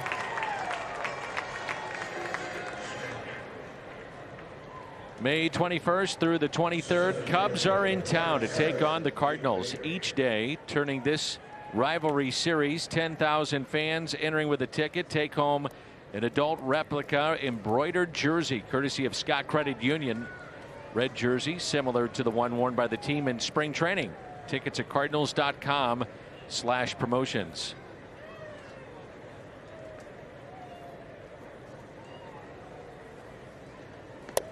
The slider taken outside by Bader.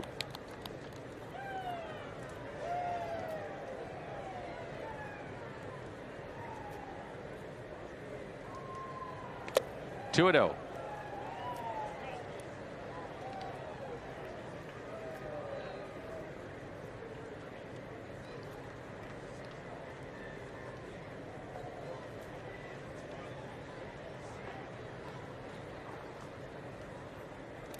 Three and 0.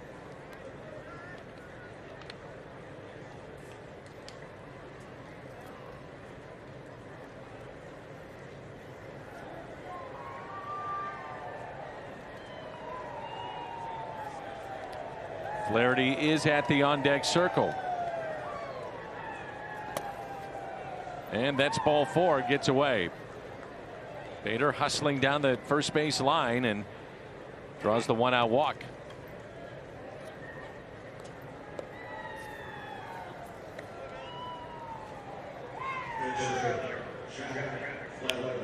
Third walk handed out by Cahill.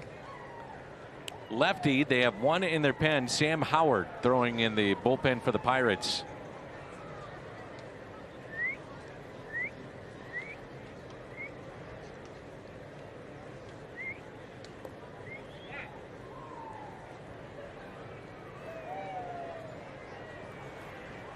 I got to tell you, Dan, I didn't know our microphones were that good that we could pick up all those whistles.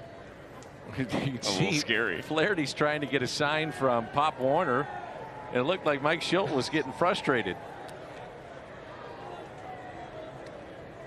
What they want to do right here. So Bader, your runner at first base. Flaherty is 0 for 2.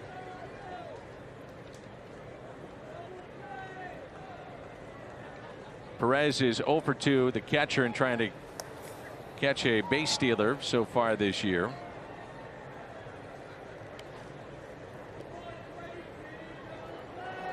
Well, Mike Schilt and Mike Maddox must have liked what they saw last couple of innings there, and what's not to like from Jack Flaherty. 87 pitches, but the last pitch 97-mile-an-hour strikeout. Going to give him a chance. Bader running, it hits him. Karams into left field. Let's hope he's all right. Yeah, that looked like it caught him clearly. I don't know if it was off the hand or the forearm. Looks like he's holding that left arm, so Cardinals medical team will go check on him. Ooh, yeah, looked like got him on the left arm. Maybe the elbow.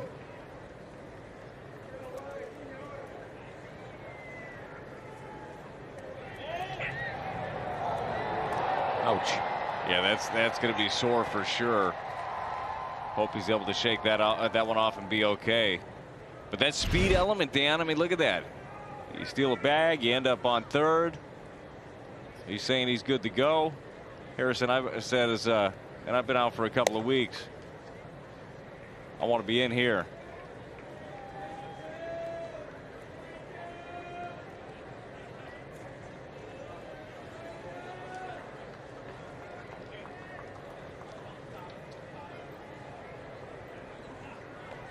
.32nd stolen base of his career, first of the season for Bader. They're going to bring the infield in here in this situation, and with that they're going to take Cahill out in the middle of the at bat with Flaherty at the plate. Respect. So Howard will come in with a 1-0 count. Huh.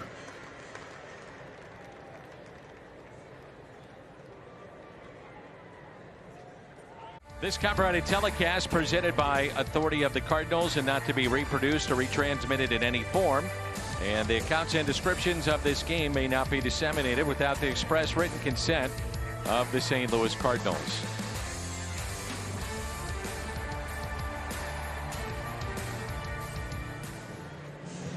So Sam Howard, the lone lefty for the Pirates, coming in. Chevy called to the pen with a count of 1 ball and no strikes on the pitcher Jack Flaherty.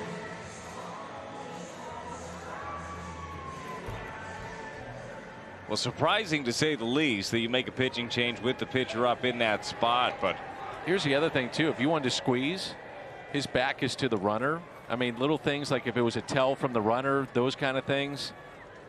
Just that's a very good point. I mean, just little things I'm trying to think of here. I don't know why he would do this.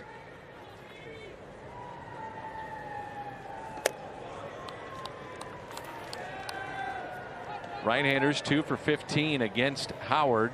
It was 97 pitches from Cahill. Infield is drawn in.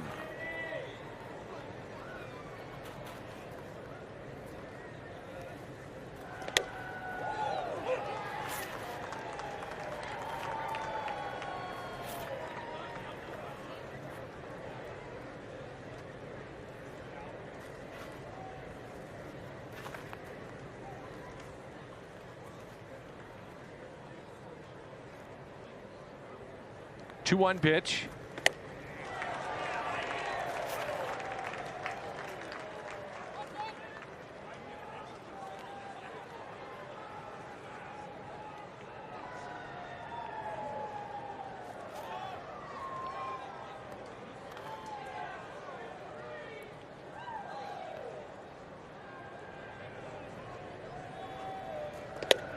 And he struck him out.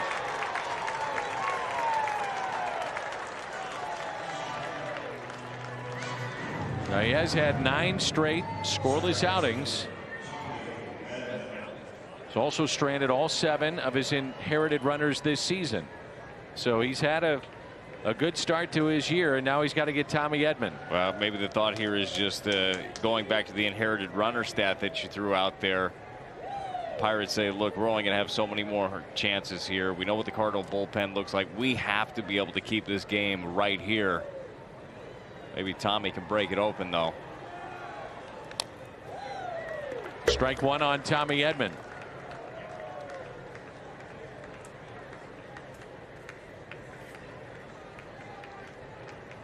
Edman 4 for 15 from this side of the plate.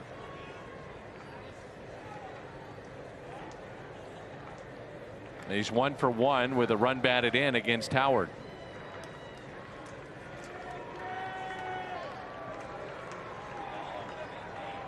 Infield back now, and the 0-1 pitch.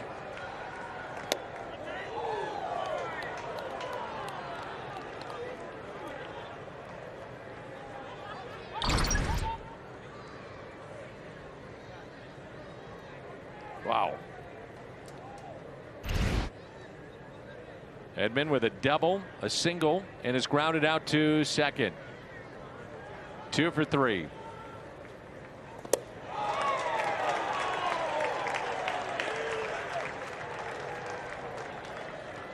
That's pretty filthy right there. A hard slider. This thing starts middle in.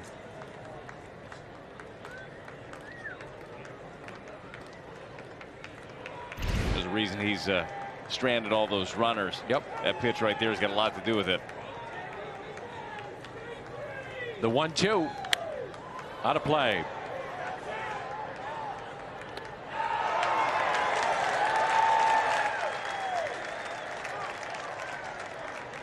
It's a hard part here for Tommy Edman. You got to protect inside. You got to be very, very aware of that slider that we just saw a second ago. But then you also know he's got mid-90s that he can dot away. Got to shorten up with 2 strikes.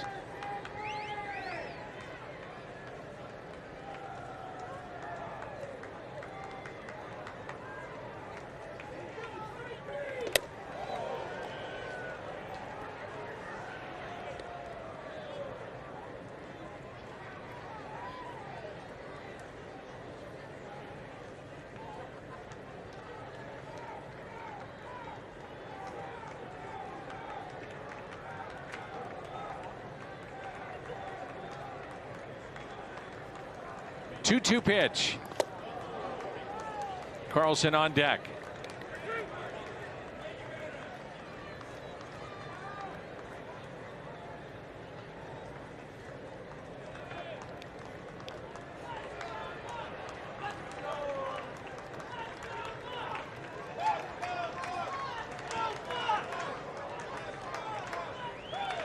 Runner at third, 2 outs, and the 3-2 pitch. Edman, a fly ball, foul territory, and up against the screen, the outs. Catch made by Gregory Polanco.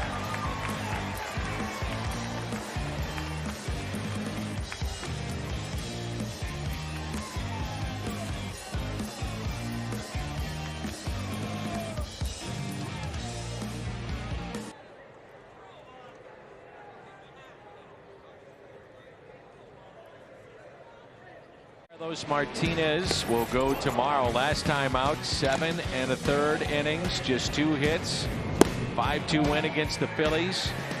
First win of the season, and that snapped his career high 7-game losing streak. His first win as a starter since July of 2018.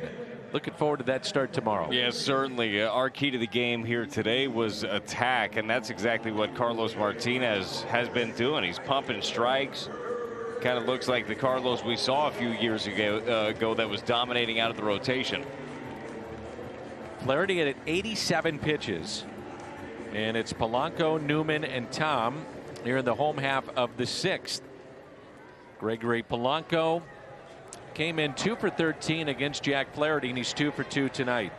Well, Jack has retired 8 straight now.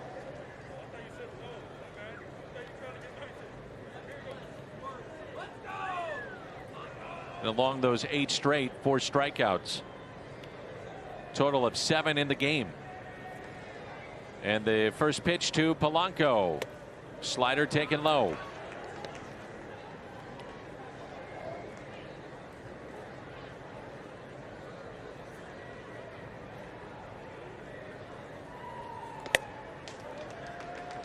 His last pitch back in inning number 5 hit 97. I think that's part of the reason you think, all right, let's roll him back out there. There's a good tight slider.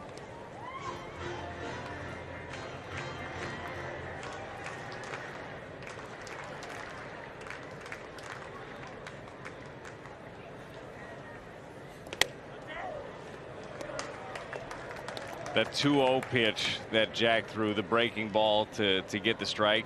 That's one of the biggest differences you see from the minor leagues to the big leagues. 2-0, you think, all right, well, fastball is coming in the minor leagues. You get to the big leagues, people are dropping that thing in left and right.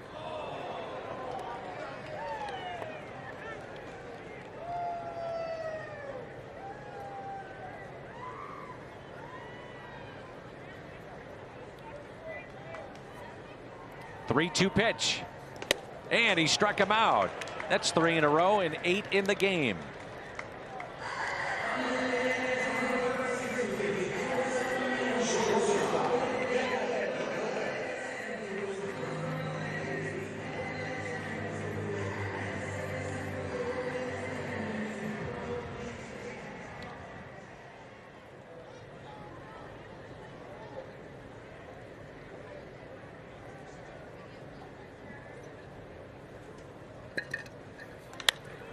Hit down the right field line. Carlson over in the corner and out of play. The 8 strikeouts for Jack Flaherty. That is a season high. It's kind of hard to keep a pitch count down too when you're punching out as many guys as Jack Flaherty. That's not a bad thing today. Like seeing him be able to get right back into that at bat against Polanco. Newman walked and struck out. 0 for 1 tonight. The fly ball to center. And the catch made by Bader. Tracked it down in center.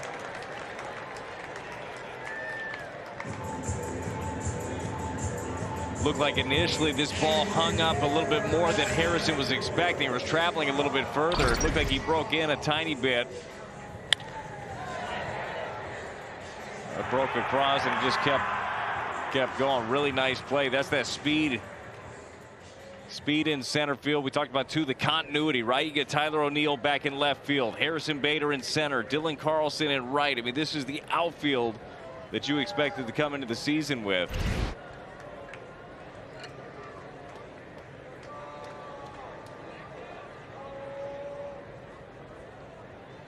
There is Tom. And a fastball and a strike.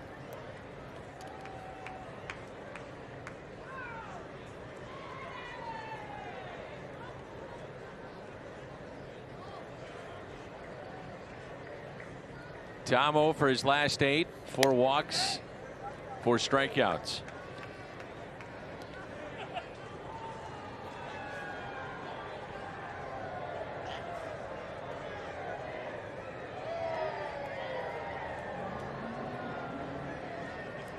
The 1-1 pitch. 1-2. Looking ahead to the 7th inning. Carlson, Goldschmidt, Arenado coming up.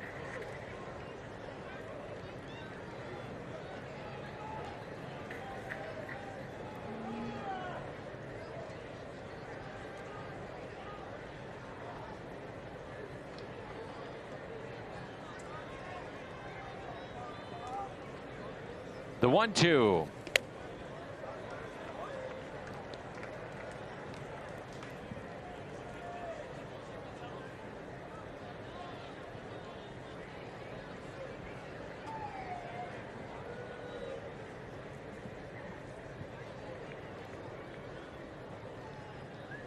Flaherty a deep breath, and this will be pitch number 100 coming up.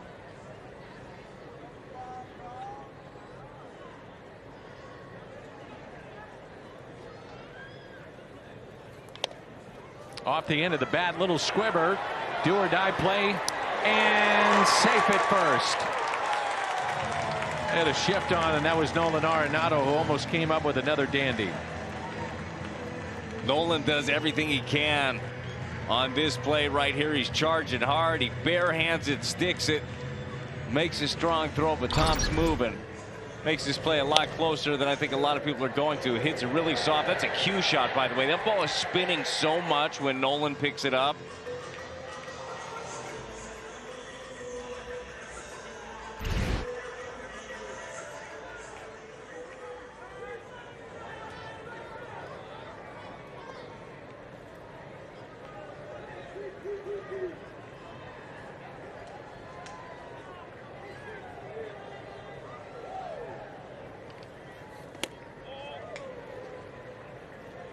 Out of the 6 hits now, too, that Dan has been scattered around against Jack Flaherty. Not too many hit hard. I mean, you get little ground balls that find holes. You get that one right there off the bat of Tom that just spinning.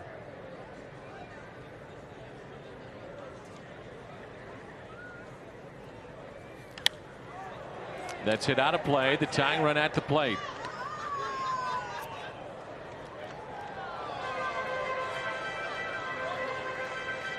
One ball, one strike with 2 outs. Perez does have 1 home run. Giovanni Gallegos throwing in the Cardinal pen.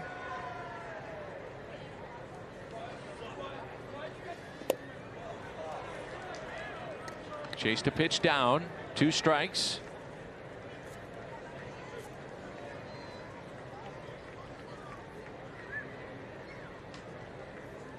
Third time this season Flaherty has thrown at least 100 pitches.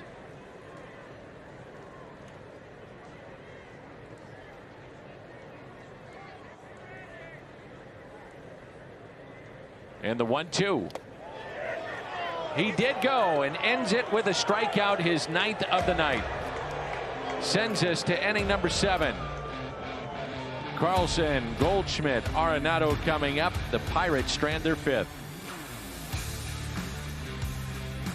Cardinals baseball on Bally Sports Midwest is brought to you by Siteman Cancer Center, national leaders in cancer, and by Budweiser. This Bud's for you.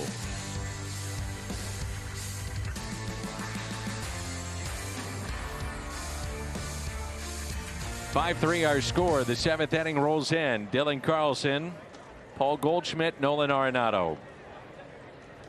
107 pitches tonight for Jack Flaherty. That's his tops in pitches thrown.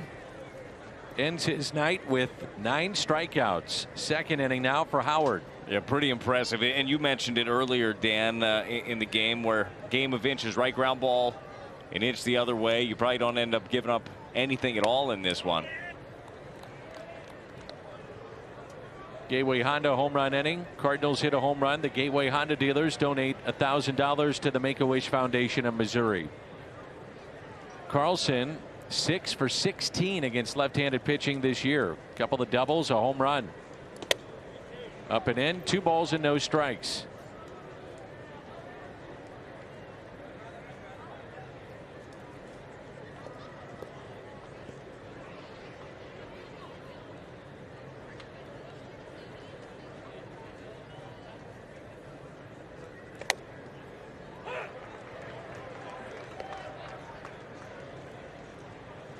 That's been the one area home plate umpire Jordan Baker has been giving off the plate. Yeah. It's just been in right there. Dwayne Underwood Jr., who gave up the home run to Carpenter last night, is throwing in the bullpen for the Bucks. Good fastball at 94. 2-2 the count.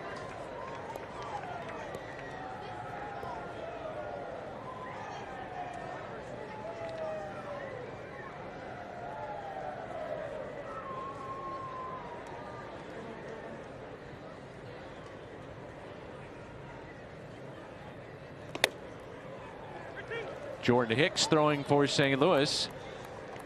In their bullpen as Flaherty is through for the night. 10 hits for Carlson on the road. 9 of the 10 are extra base hits.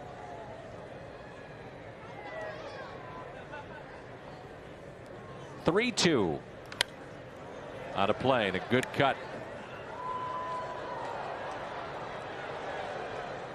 Just so much more compact, calm at the plate.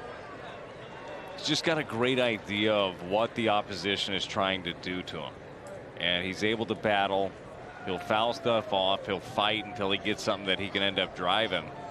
If you just tuned into the game and just watched it, you wouldn't know that he's a rookie. If you didn't know anything about Dylan Carlson, you watch the way that he goes about his business. It looks like he's been here for a long time. And he takes a walk. Cardinals have received 4 walks in the game. I think we forget because we heard a lot about him. He's 22 years old, man. Certainly plays above his age. Yeah. Here's Paul Goldschmidt. RBI single back in the first against the shift. Walked and scored, struck out looking in the 4th. Fastball and a strike. Well, those are the pitches, right? The fastball way that you know when Goldie is right, he's putting a charge into. We've seen him in this series already get caught looking, couple of strikeouts, fastballs away. And you had mentioned it earlier. Mike Schill talked about it, Dan, the fact that he's just kind of been caught in between a little bit. You know it's a matter of time. And there it is, a base hit into left. So it's a 2-hit night. He's on base for the 3rd time. And the first 2 aboard for Nolan Arenado. Arenado walked and scored back in the 1st on the 3-run homer hit by DeYoung. A single to right and hit a rocket to 2nd.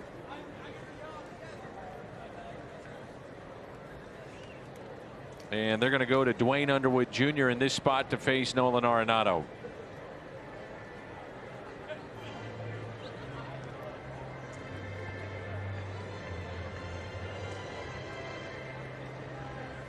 So that'll be it for Howard. Runners at 1st and 2nd, nobody out, and Nolan Arenado coming up here in the 7th. 7th, 8th, and 9th. Cardinals host the Rockies. 10,000 fans take home a Cardinals purse courtesy of Coca-Cola and Quick Trip. Don't miss out on this popular item. Find your tickets at cardinals.com/promotions.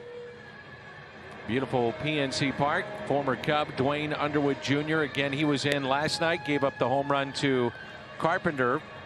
And this is our Chevy call to the pen on the heels of 18 pitches last night in Game 1. Yeah, Dwayne Underwood has been very good, as have been everybody that trots out of that bullpen so far this year for the Pirates. I got to tell you, though, I kind of like this matchup for Nolan Arenado. Best offerings from Underwood. He's got a really good changeup. Throws it more to the lefties, but he'll break it out to the righties. And then the big curveball. Nolan has been handling off speed so well this year. I like this against this matchup for him. Strike 1 to the Cardinal third baseman. Underwood has allowed all 3 of his inherited runners to score this season. 2 last night when Carpenter hit that 3-run blast. Arenado with a drive into left, sinking, and it gets by again. Tom. 1 run in, 2 runs in. Arenado drives in a pair. And he can thank Tom again. Yeah, Tom has just not looked comfortable in this series out in left field so far. It's not like he's just not trusting himself. Caught in between on this one.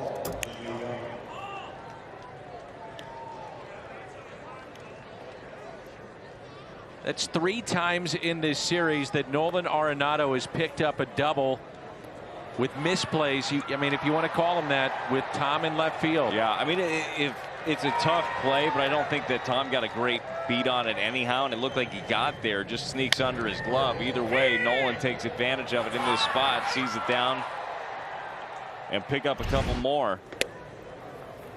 Up and in to Paul DeYoung, and that's opened up a 7-3 lead.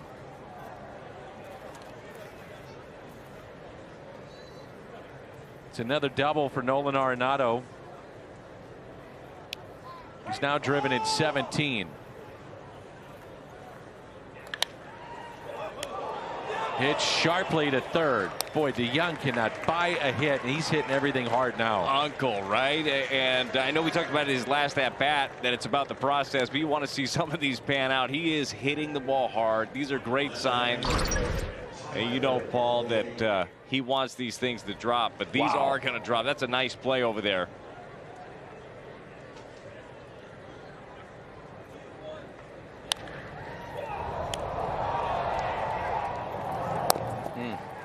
Good play by Evans. Here's O'Neill. RBI single to left field, back in the 3rd. Fastball and a strike.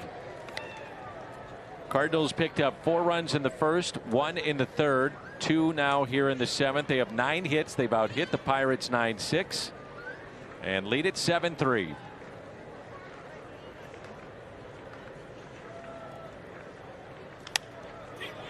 O'Neill Popped up right side. Frazier with the catch.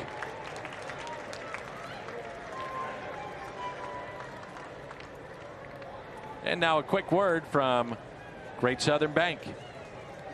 This moment brought to you by Great Southern Bank. With flexible loan options and a dedicated team in your corner, a loan from Great Southern can bring those lifetime investments within reach.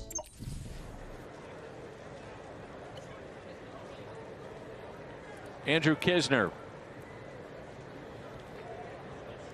0 for 3 tonight. Popped out into foul territory. Third baseman Evans with the catch. Struck out looking. Grounded out to short. Ground ball backhanded by Evans, and the stretch at first by Moran. And we stretch here in the 7th. 7-3. Cabrera saw his first action last night since hitting 2 Philly batters with consecutive pitches on Wednesday. That included that scary moment when he hit Bryce Harper in the face with a 97-mile-an-hour fastball. Cabrera responded with 2 scoreless innings last night, striking out 2. Mike Schilt was really pleased with the outing. He said it was good to see him come in and just be him. He pitched with aggressiveness and just let it eat. He's a pitcher, and he's morphed into that.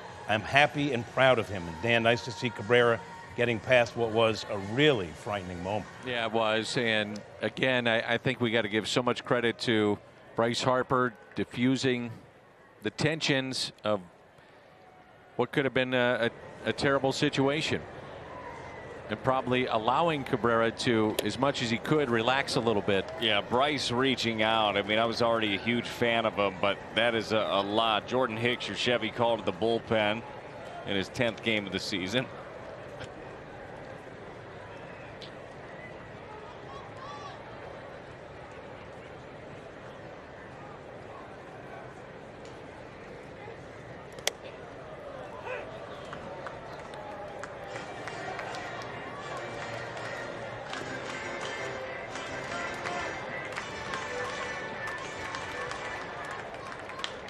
Wilmer Defoe at the plate. Switch hitter, pinch hitting.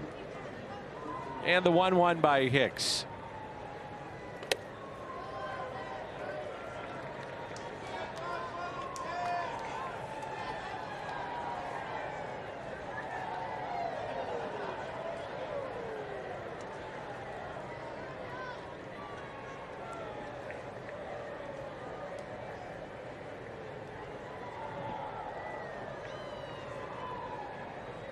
The 2-1.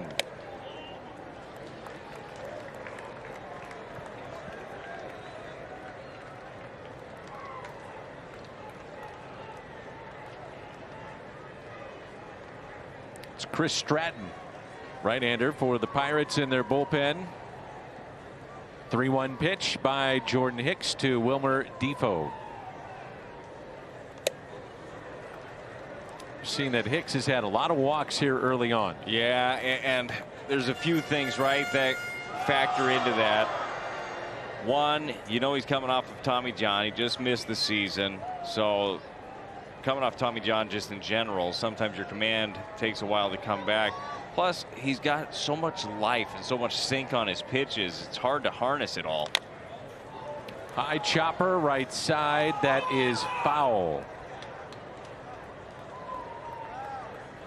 That pitch right there, though, by Jordan Hicks, it was 98, and he looks so calm delivering it. Like, that delivery is just compact. Did a good job of just getting it down in the zone. That's the key for him, is he doesn't have to try to throw the ball hard.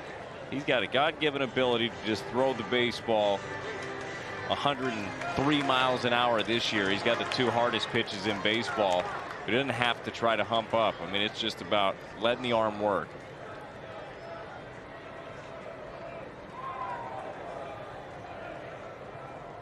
The 3-2 pitch.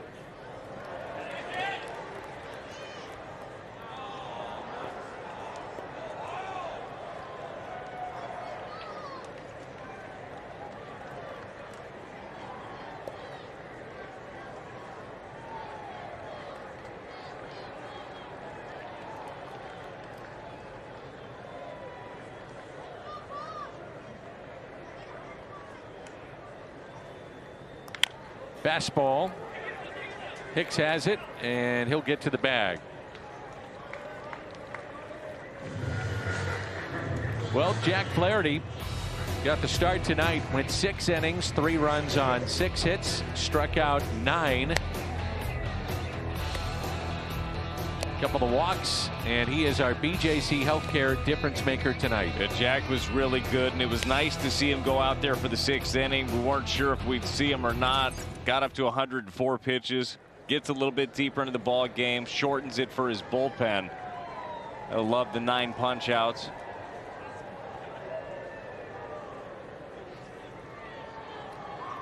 Top of the lineup in Adam Frazier here in the home half of the 7th. And a fair ball just inside that right field line. Off the sidewall. And Frazier in with a double. His first hit tonight, he's 1 for 4.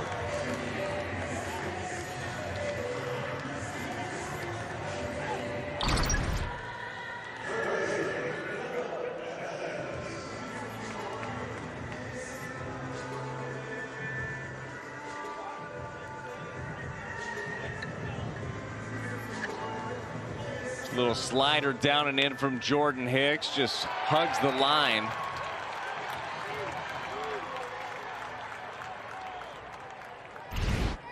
With the stuff that Hicks has, he's so difficult to elevate. Like, that's where you're getting your doubles. They're ground balls down the line. Hard to square up. Here's Evans, who has walked and scored back in the 3rd. Struck out looking. And was robbed by Dylan Carlson in right field with a sliding catch. Frazier, your runner at second base. 7-3 our score.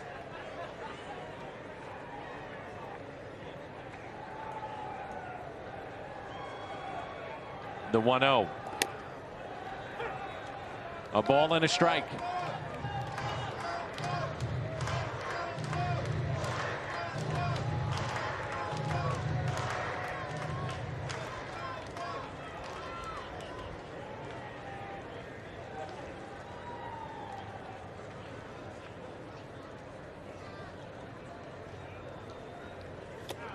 Wow, that's nasty. That late movement there.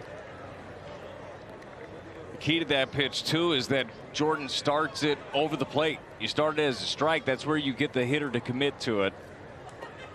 You try to be too fine with that, and you start it on a third away, or you start it off the plate. Obviously, you're not going to get somebody to swing.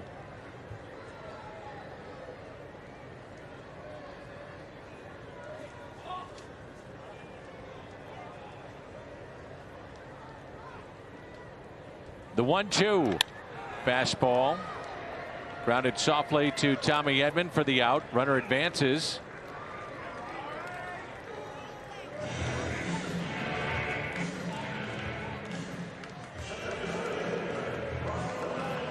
Two down, and it brings in Brian Reynolds.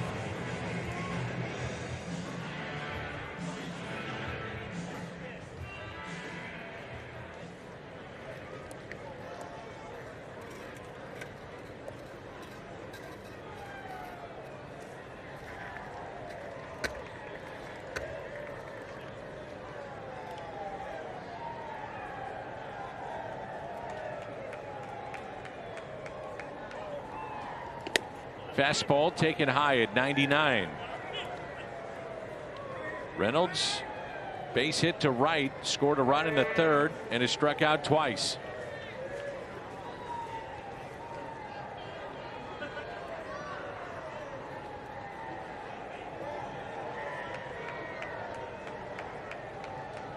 The 1-0 pitch.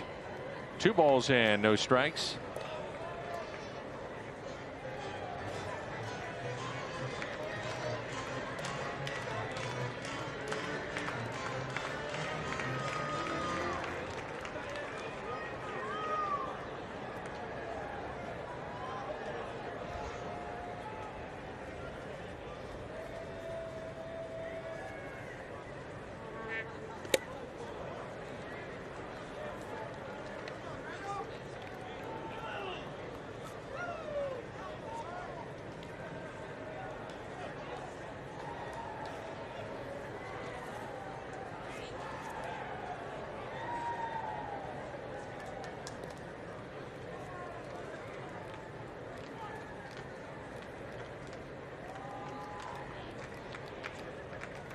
2-1 pitch. 98 inside corner, 2-2. That's about unhittable. Yeah, right there. Reynolds can't do much. You just got to hope that the home plate umpire calls it a ball, because he's not going to be able to turn on that unless he cheats like crazy. And if you cheat against Jordan Hicks, well, then you're liable to open yourself up to that sinker away.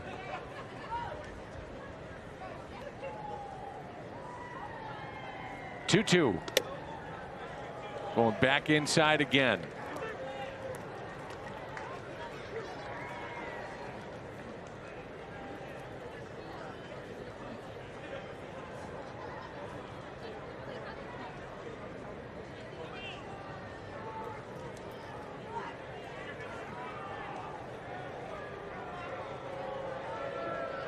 Uh-oh.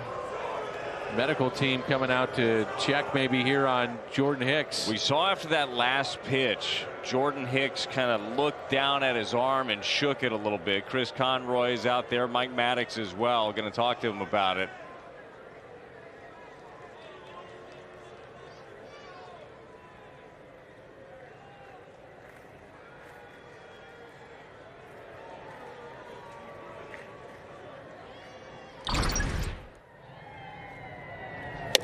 So it's 98. He pulls it across, and you're going to see him kind of shake that thing off a little bit.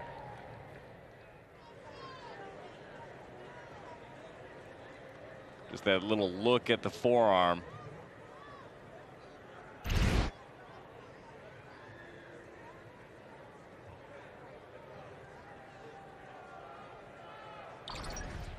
You see him say there, he say, "I'm good." I think on that pitch, he just kind of pulled it across. You see a little bit of a grimace there on his face. And that's going to be it for Jordan Hicks. I'm sure he's not happy about it, but look. You got to be careful. You do. You do. I mean, this kid's got such a bright future. You want to make sure that he's okay.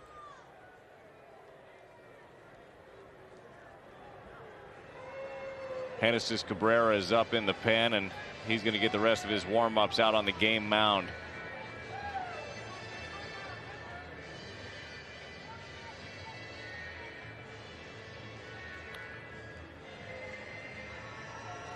Will step aside, and Genesis Cabrera will get all the time he needs when he comes in. Will get all the time necessary to warm up. It'll be a 3-2 count with 2 outs and a runner at third. After Jordan Hicks had to leave the game precautionary. Cardinals with a 7-3 lead, and they've out-hit Pittsburgh 9-7. Get you caught up on what's happened in this game. First inning, Cardinals got 4 runs with 3 on 1 swing of the bat. Paul DeYoung with a home run, his 6th of the season. St. Louis got another run in the 3rd. 2 more in the 7th. Jack Flaherty went 6 innings, 6 hits, 3 earned, 2 walks, 9 strikeouts. Tommy Edman 2 for 4. DeYoung has hit everything hard tonight. He's got 1 hit to show for it, the 3-run homer. Trevor Cahill went 5 1/3. Colin Moran 2 hits. He's 2 for 3. Couple of singles. Gregory Polanco also 2 for 3 for the Pittsburgh Pirates. You just hope that it's nothing serious with Jordan Hicks. Yeah, I really hope that we get some good news. I don't know how much we'll find out directly after the ball game. Certainly they're going to take a deep look at him, but I know you could read his lips, and he says, "Hey, I'm good," but you got to be careful with him. Oh, you do. The no kid doubt. just came off of a surgery, opted out last year. You know the upside there. You know the fast arm, the torque that he puts on it. You got to be careful.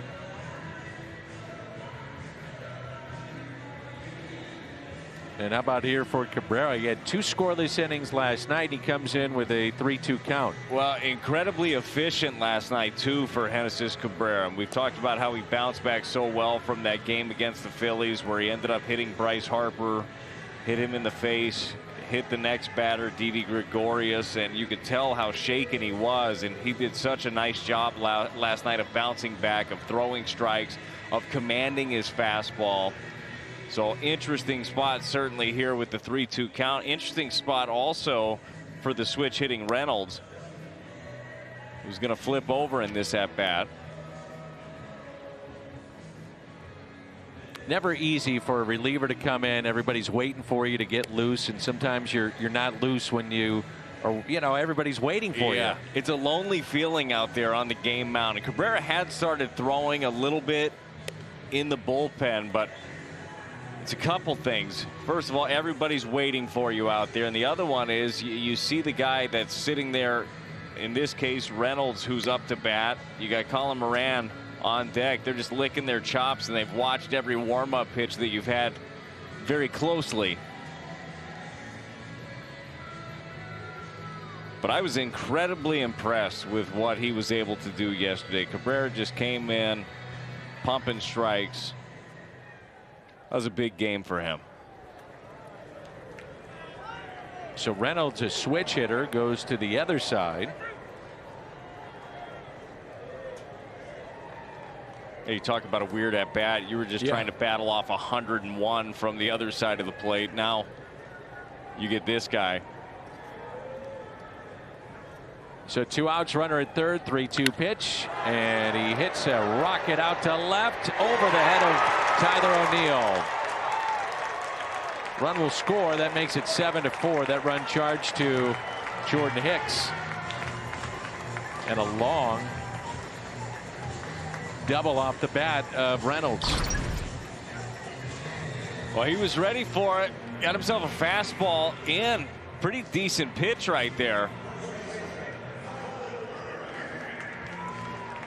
See Reynolds just pull the hands in and get the barrel to it. Ball's hit really hard.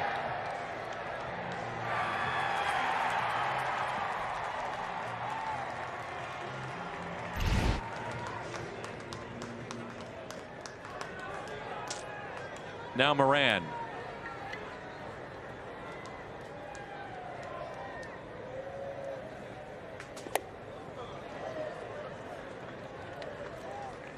Chevy called to the pen. Genesis Cabrera.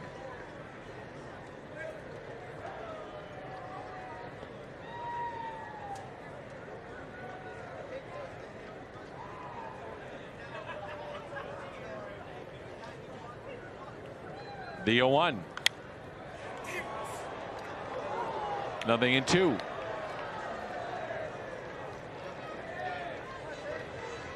Seen a lot more of this year from Genesis Cabrera, is just getting ahead in counts. That was one of the biggest things last season. He just had the trouble. He'd always fall behind and then have to battle back in. Check swing. Did not go.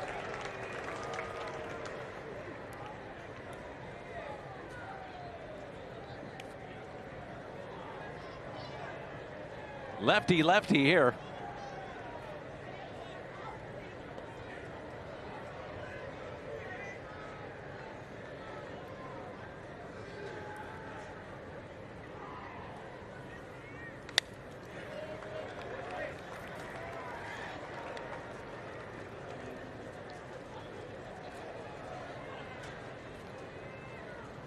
Thing about Colin Moran also, he hits off speed well, hits the breaking ball well.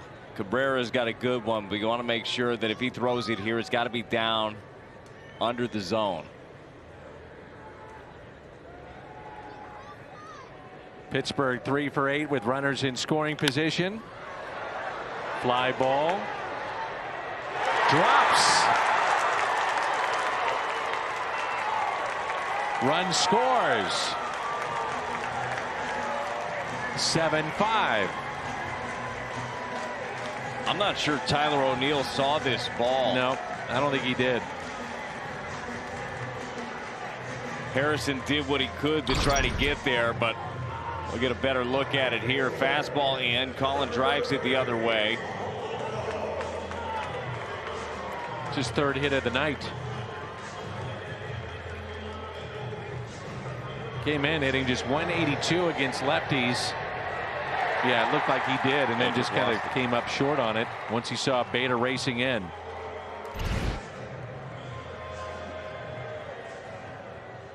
Here's Polanco, 2 for 3.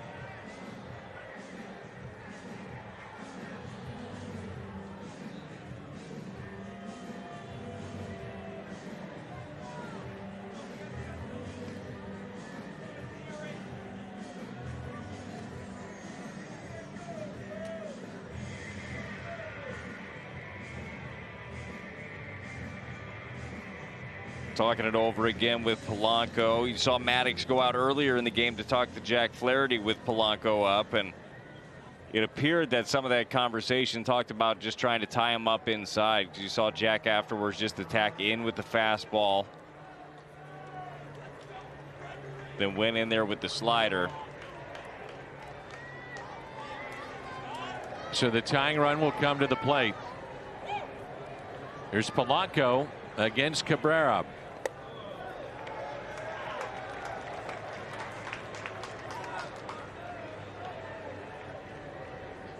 Kevin Newman on deck. So this will be the final batter one way or another for Genesis Cabrera.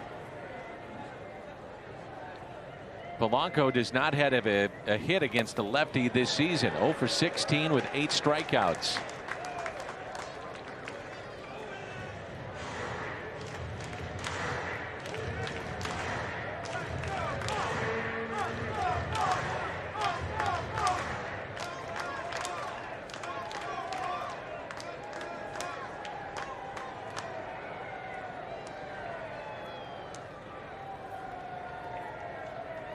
Two-0 pitch. Fouled back, 2-1.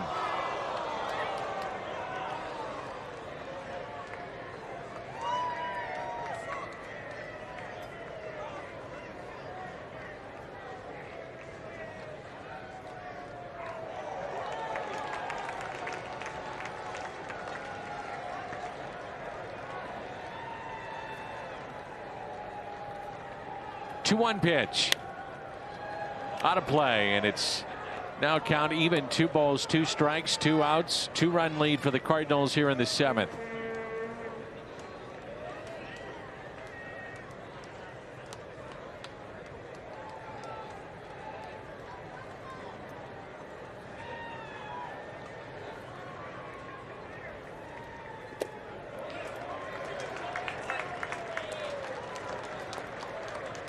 I like that pitch right there. That's where you want to put that one. You want to see if you can get him to commit, swing over it.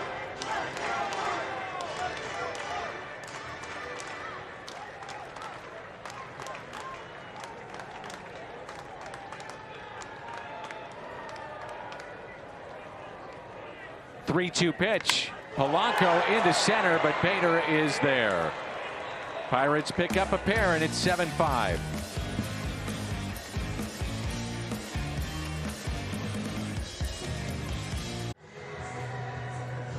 It's 7-5 Cardinals, top of the 8th inning. Cardinals have 8-9-1 coming up. Harrison Bader pitcher spot, and then Tommy Edman. The Chevy call to the bullpen for the Pirates. Chris Stratton coming in for his 12th game. A couple of days of rest for Stratton. Been scored upon in 3 of his last 4 outings. And the Cardinals looking to make that 4 out of 5.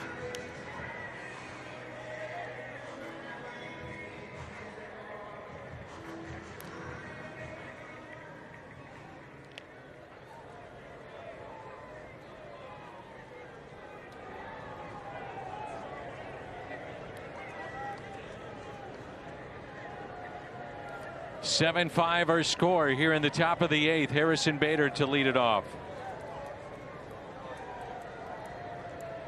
Bader 0 for 2 with a walk. And the first pitch taken high.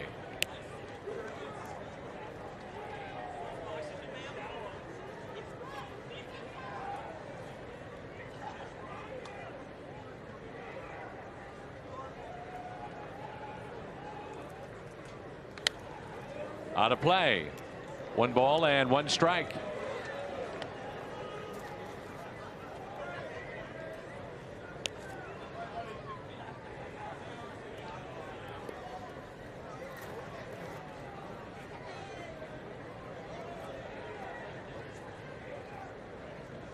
Right-handers hitting .276 against Stratton. The lefties .320. And a high fly ball out to right. Backing up Polanco a step or 2, comes in and makes the catch.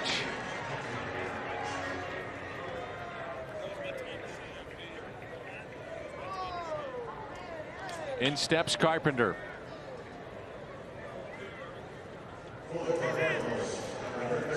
Last 2 games, pinch hit, 3-run homers.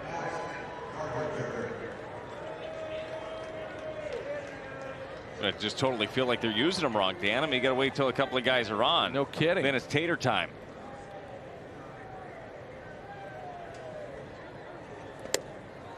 And the first pitch, a strike.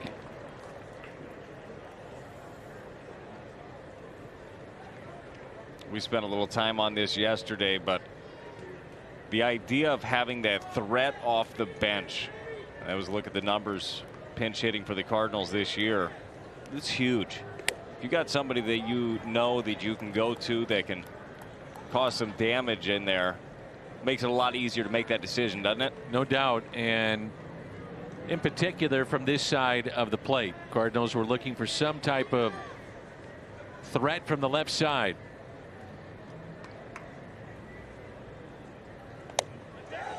Off the plate. I got to give some credit to home plate umpire Jordan Baker today, because that's been wildly consistent. Down to a righty, he'll get that call. To a lefty, he hasn't been calling it.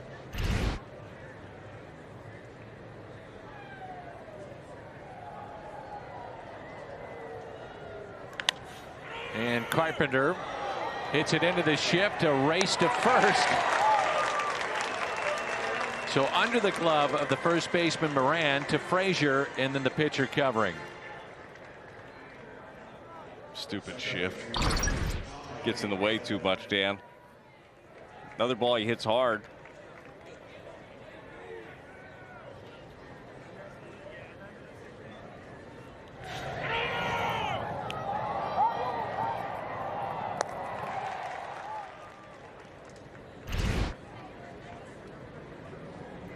So Moran apparently got a piece of that. So it's the 3-4-1 put out. Here's Tommy Edman.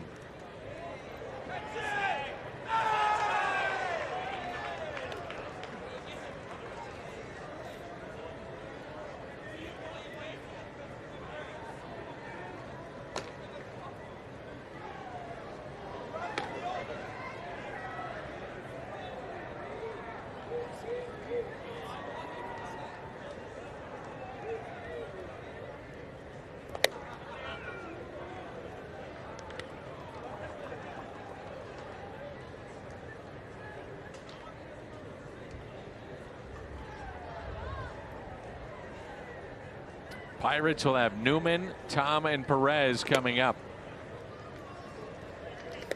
They've got Gonzalez, Frazier, Todd Frazier, and Jacob Stallings on their bench. Already used Wilmer Defoe. 2 outs and nobody on, and a 2-1 pitch. 3-1. So before this game is through, you will have Carlson, Goldie, and Arenado before it's all said and done.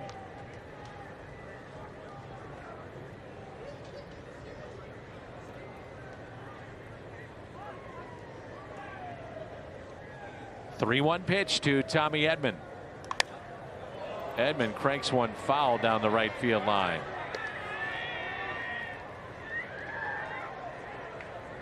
Not generally expecting a souvenir sitting in that section. Nope.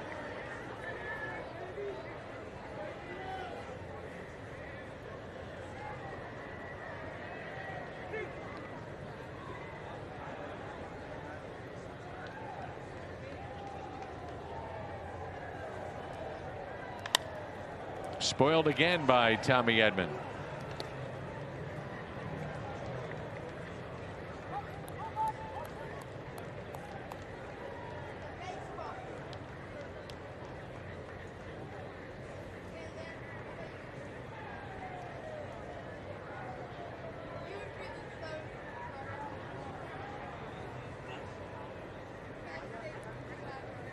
Three-two.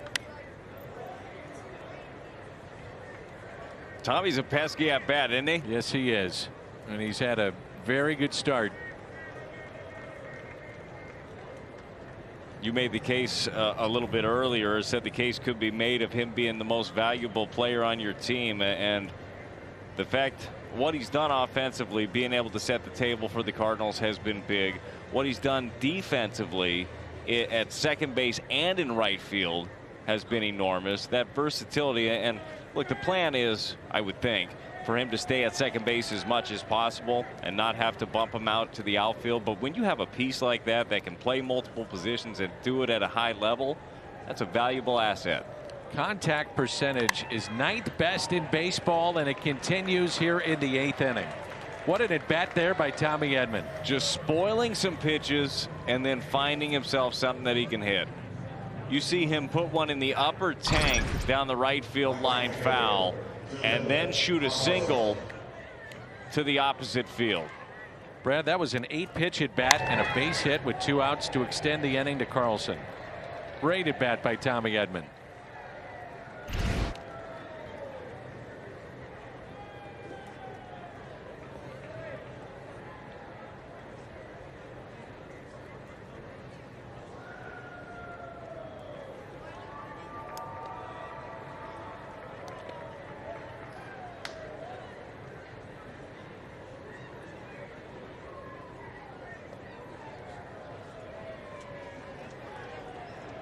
I'd like to be able to add Dylan Carlson's name to that list of water shots, Dan. Oh, it'll happen. His time is coming. He has doubled off the wall in right. That was in the 4th. He's homered at this ballpark, did so last year. It was in that final visit to Pittsburgh a season ago. He has struck out, grounded out, walked, and the double. Runner at first, Tommy Edman. Cardinals lead it 7-5. Would they want to do a little running here?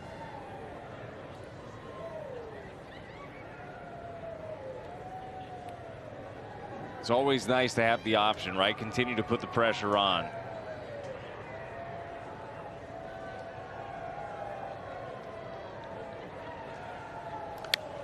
Ooh, that was the kind of swing that would do it. That's the rip right there. And if Stratton lets that thing go, if that thing tails out over the middle of the plate anymore, he's got his name on that list for sure.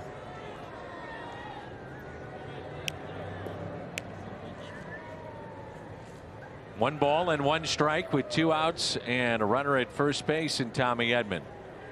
Outfield deep, they're straight away. Shift on the right side of the infield for Dylan Carlson.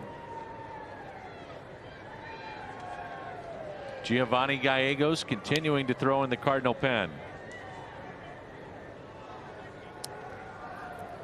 Pirates thinking the same thing with Tommy Edman. Look at how Stubby Clapp wears that uniform. I like the way he's wearing that uniform. It looks good. Yeah.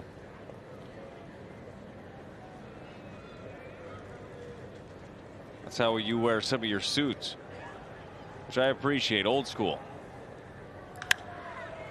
Well hit the other way, and the catch is made by Tom.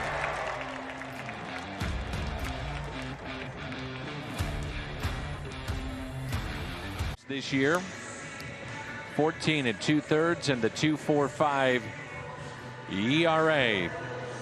Job by Cabrera last night gave you the rest of both Gallegos and Reyes, so both you would assume would be available potentially tonight. We'll see how it plays out. Absolutely. That's the Cardinals' plan generally, right? You have a lead, you're able to hand it over to your best arms in the bullpen, and Giovanni Gallegos, he has been one of those for sure. Reyes has been so good this year.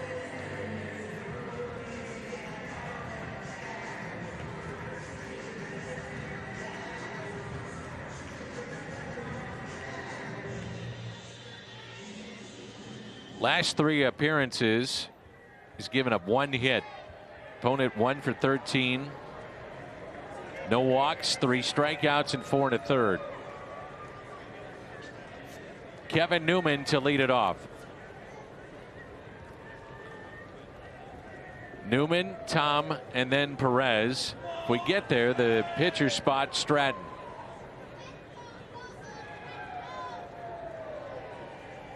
First pitch to start the bottom of the 8th is a foul ball. Newman has walked, struck out, and then a really good play in center field by Harrison Bader.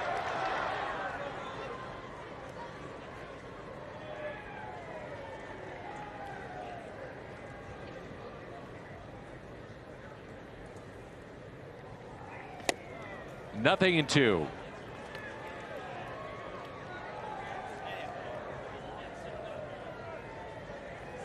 I remember we were down in Mexico when we saw the debut of Gallegos with the Cardinals, and we thought, okay, great story. Thought the stuff was okay. Didn't realize it was this good. No, and that pitch specifically, right? That slider that just disappears, and he shapes it different ways.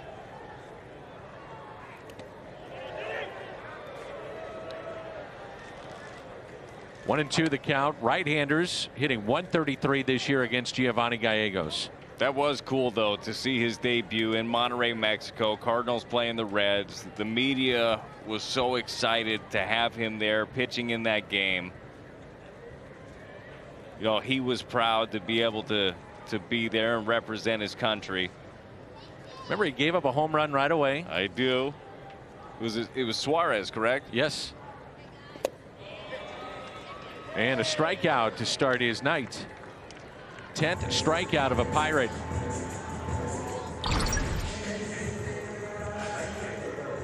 There's that slider again. I think it's been so cool. The Cardinals have been involved with that game. They were to go to play in London last year. The Little League game was just fantastic. I mean, that was so cool. And I love that baseball is doing that with the idea. And hopefully we get back to that at some point when things do get back to normalcy. But the Little League game is so important. For sure. I don't know about you, Dan. Like, that was my dream as a kid, to grow up and play in the Little League World Series. Oh, everybody's. Like, yeah. That's it. That's the big leagues. Yep. And for the Cardinals to be at the forefront of that, it's tremendous.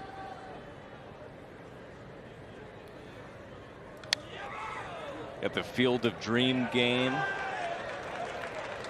I kind of enjoy seeing the game played at different sites every once in a while. Sure. You don't want to take away from these great home fan bases a lot of games, but here and there, you know, if you can, and if you can offer your sport to different people, it just helps grow the game. And your team becomes what you hope, recognizable globally. Saw a lot of Cardinal stuff in Monterrey, Mexico after that. Yep.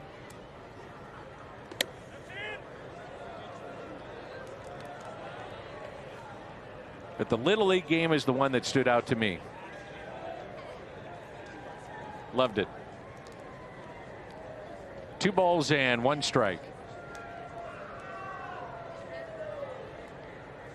And that game was against the Pirates.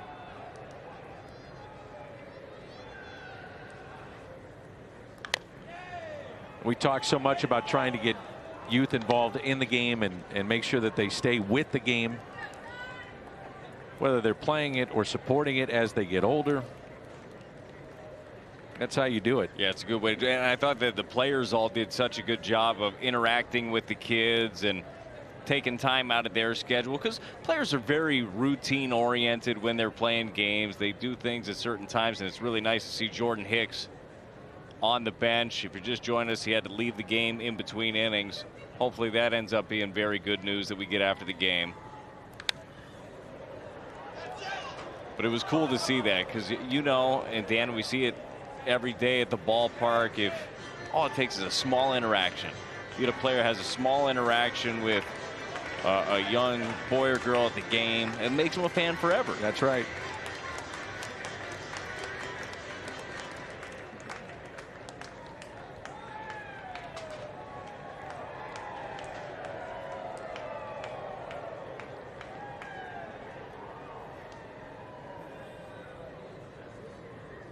The 2-2. Got him. And a strikeout, back-to-back Ks for Gallegos.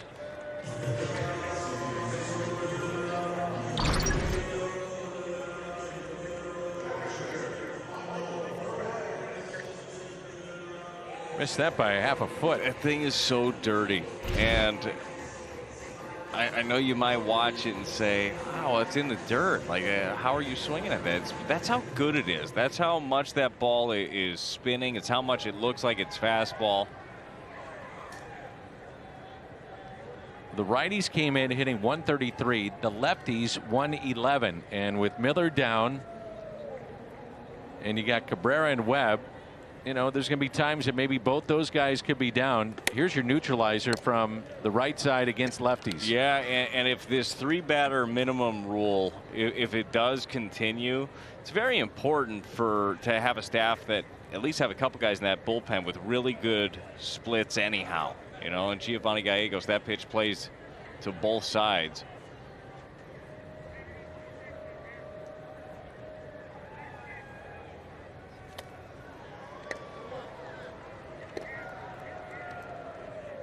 One ball, one strike.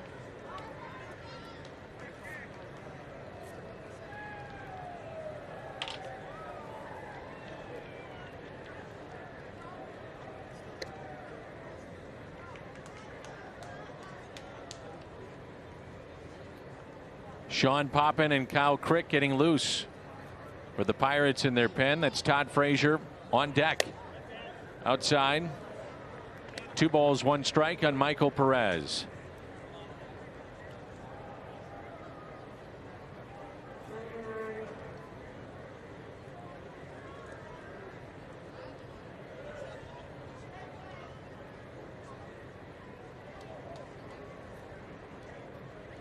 Last 2 1/3, Gallegos has struck out 5.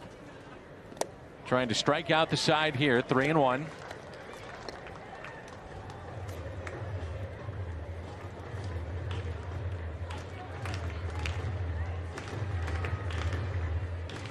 Cardinals sitting right now 2 games back of Milwaukee. And Dan, I don't know if you agree with this, but I look at this season, and this is with all due respect to the Pirates, but we know they're going through a rebuild. Yep. I think this division could hinge upon what you do against these guys. What you do against them. Yep. Absolutely. Get the feeling that, you know, you could say that the Cardinals and Brewers could beat up on each other. Reds, Cardinals, Brewers beat up on each other. Not sure what could happen with the Cubs and all the different potential free agents that they have. Could be a lot of moving parts there. Yep. And as you mentioned, I think, and again, with all due respect to the Pirates, it's a rebuild. So take care of business when you can. Saw the Cardinals do it a couple of years ago, went 15-4 against them. It was a big difference. 3-2 is a grounder into the shift. Good work, Giovanni Gallegos. 1-2-3. Go the Buccos. Arenado coming up when we come back.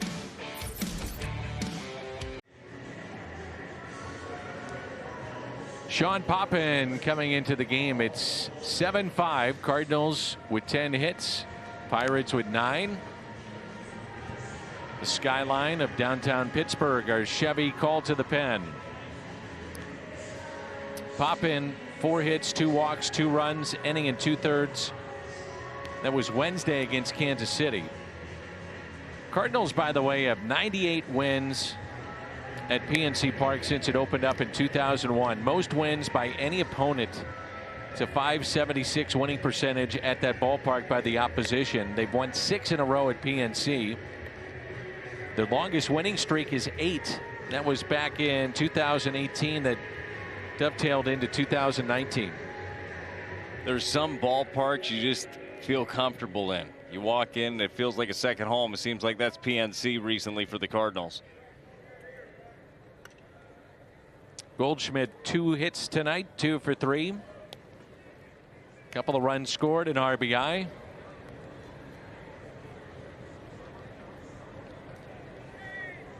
First pitch to him. Alex Reyes getting loose for the Cardinals in the bullpen.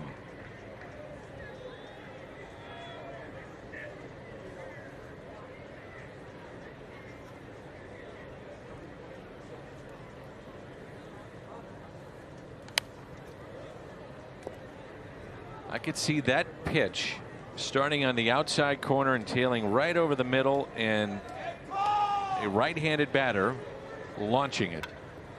This right-handed batter? Yeah. So you're calling it? I'm going to call it.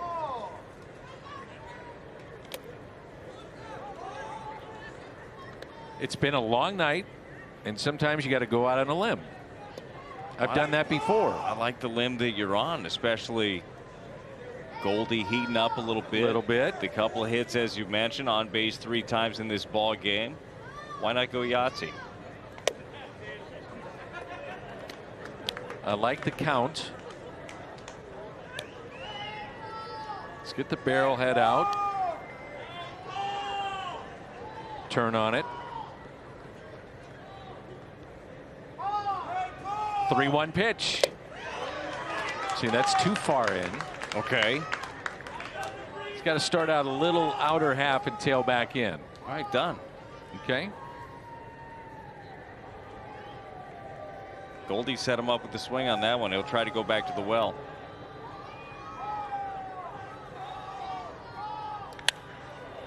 That was the pitch. Tom can't come up with it.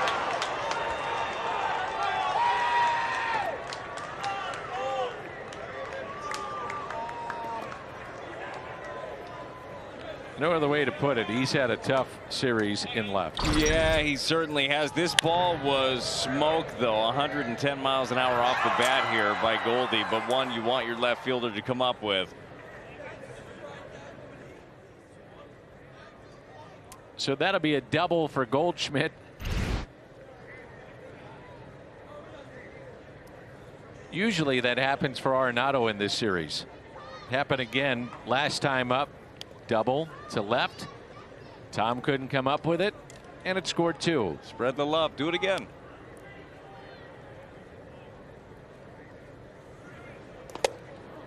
Pitch down and in to Nolan Arenado.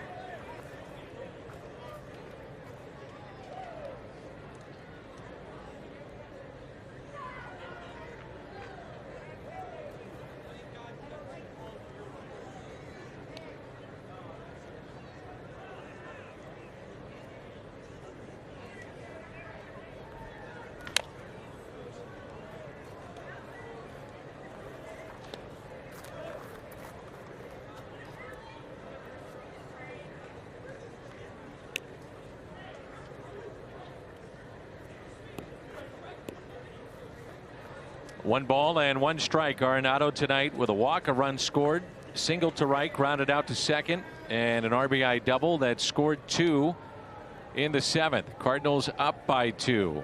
The 1-1 takes it the other way, and that ball is down, and the Cardinals have some more insurance. Goldschmidt will score. Arenado is on his way to third and in with a stand-up triple. He's now a home run away from a cycle. It was just that breaking ball down and away, and that swing with Nolan. He keeps his head down so well, and he just serves it that way. I love how he goes down there and gets that ball. He's driven in 3 tonight. It's like he's guiding it right there. I mean, that's exactly what he's trying to do with that pitch. Goldie on the move. He scores easily. Goldschmidt scoring for the 3rd time. That makes it an 8-5 Cardinal lead.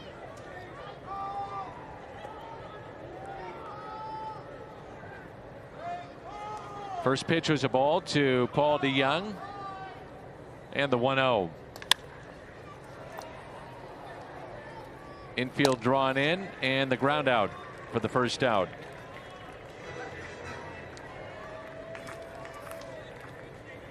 There's Tyler O'Neill. Left fielder, Tyler O'Neill.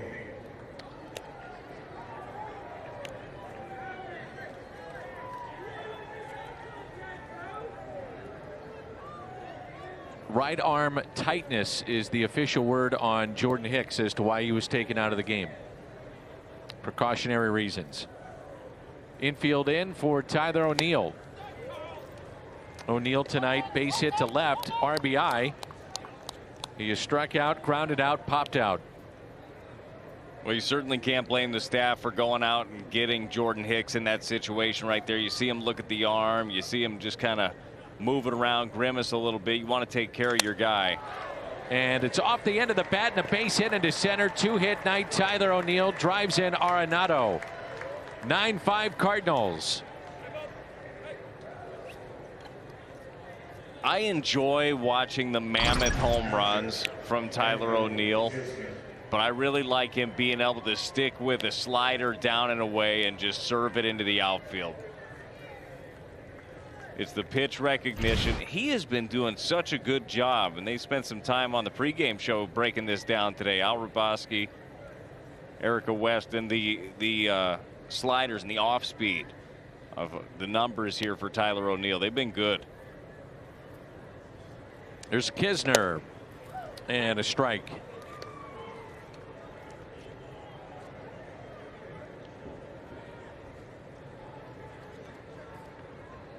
Only position player that has not been on base has been Andrew Kisner.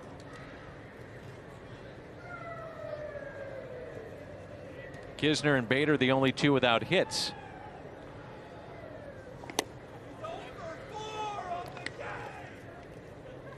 "13 hits for the Cardinals tonight.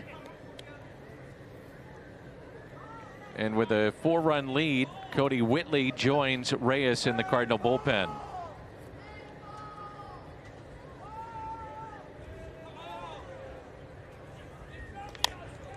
Jammed him. Could be 2. Oh, he threw it away. He threw a changeup out there. Put it right in the dirt.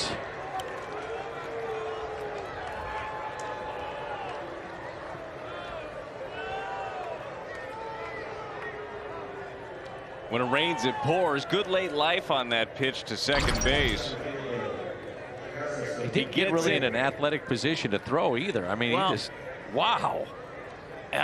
Generally, too, on that play, you'd like to be able to clear the mound a little bit, right? You shuffle, you get your feet under you. It's not like he rushed on this either. He took his time.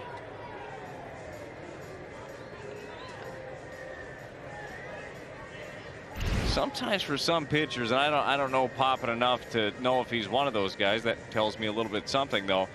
Some guys have real troubles throwing to the bases.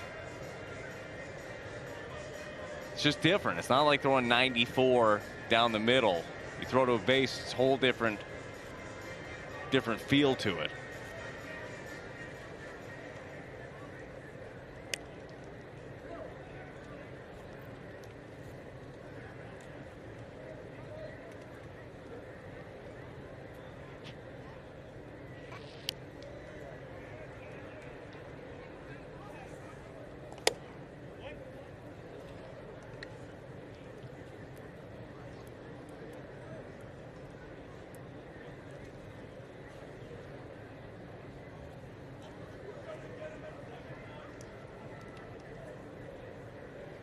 Here's Bader with runners at the corners and a pitch taken inside.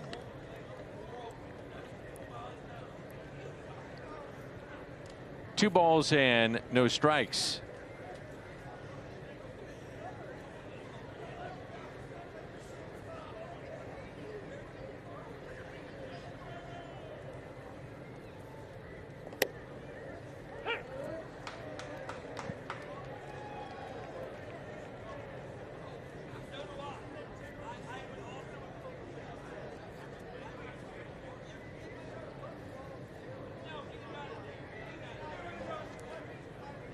It's a third multi-hit game in a last 4 for Tyler O'Neill.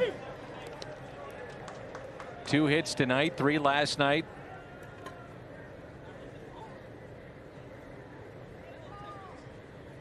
Those 2 sliders in a row, front door there to Harrison Bader. I'm not exactly sure that's what Stratton was trying to do, but it was highly effective.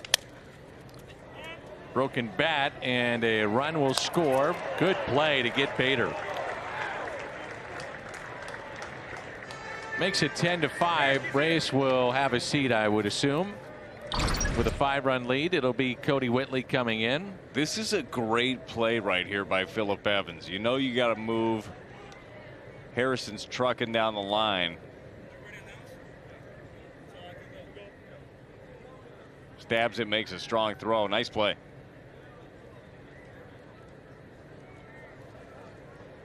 For the Cardinals, number 26, Justin Williams. Will bat for Gallegos. Justin Williams will bat for Giovanni Gallegos.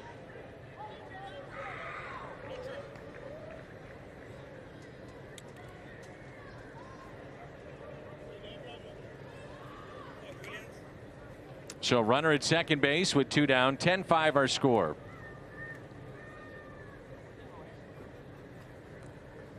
Cardinals with 13 hits. They've out-hit the Pirates now 13-9. They lead 10-5.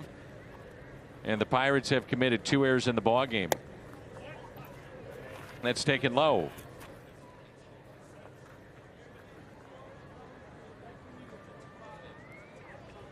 Well, with a 5-run deficit, I don't know if he's going to keep going back to the slider or just try to attack with the fastball. But that slider down and in, that could be right there for Justin Williams. Could put a charge into that. 2-0 the count. The Cardinals looking ahead to Game 3 tomorrow. We'll have it for you. Carlos Martinez on the mound and maybe looking at a sweep, or at least a chance to get it. They'll head back home. A nice long homestand coming up. Mets on Monday. Kisner, your runner at second base.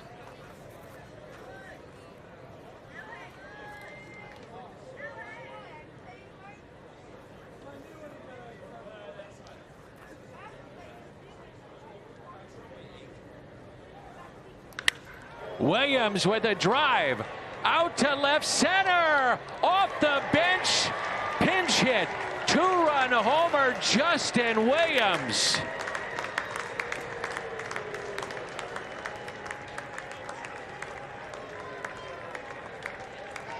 Ball was smoked. Yeah, it was. Matt Carpenter's not the only lefty off the bench that could do some damage. Justin Williams said, give me a shot. Shoots it the other way again, too, and that's something we've seen this year out of Justin Williams, him being able to drive the ball with authority. Fastball 93, up and away. Just a great balanced swing. This is a strong, strong kid. And the Cardinals pouring it on here in the 9th with 5 runs, and now it's Tommy Edman.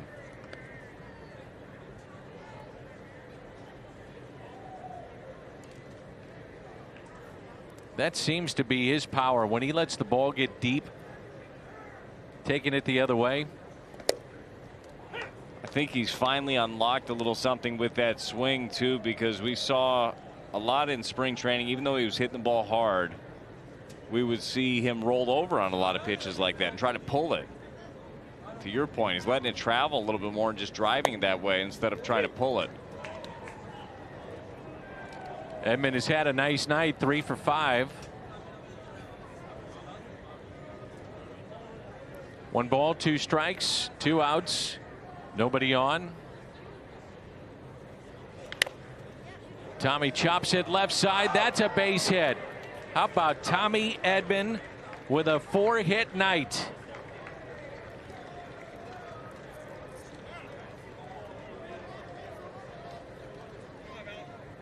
Extends the inning to right fielder Dylan Carlson. Hit them where they ain't. Just put the ball in play. That's what Tommy's done such a good job of all year. Dylan Carlson now the 9th batter of the inning.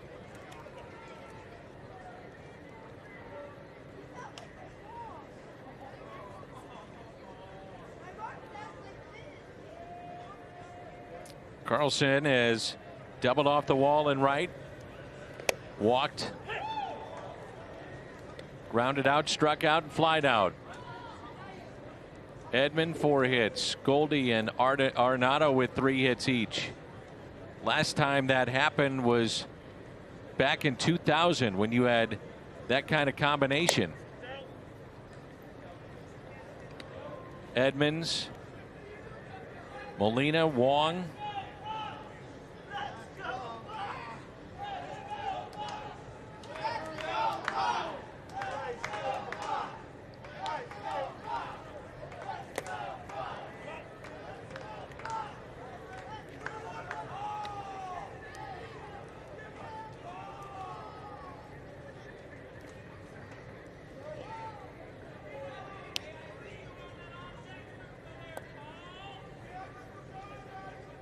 2-1 pitch. Dylan Carlson. 2-2.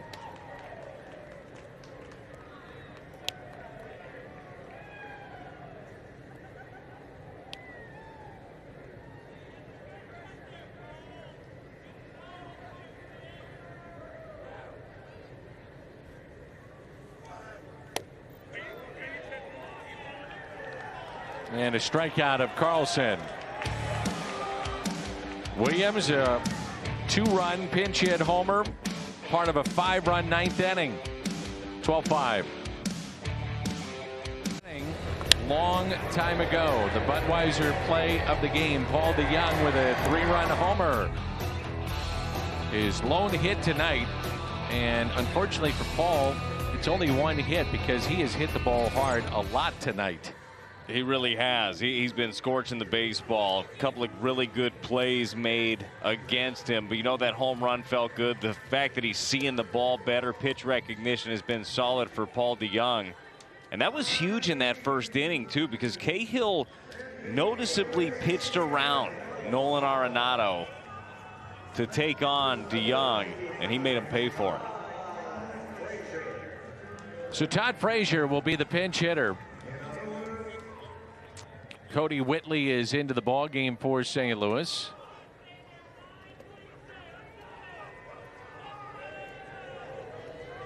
And the first pitch by Cody Whitley is taken for a ball.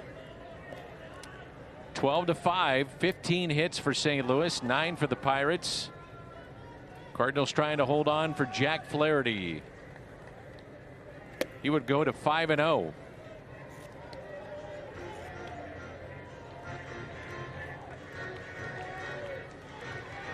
Cardinals are trying to go to 22-9 since 2019 against the Pirates. Frazier with a high fly ball. Left field. Tyler O'Neill with the catch.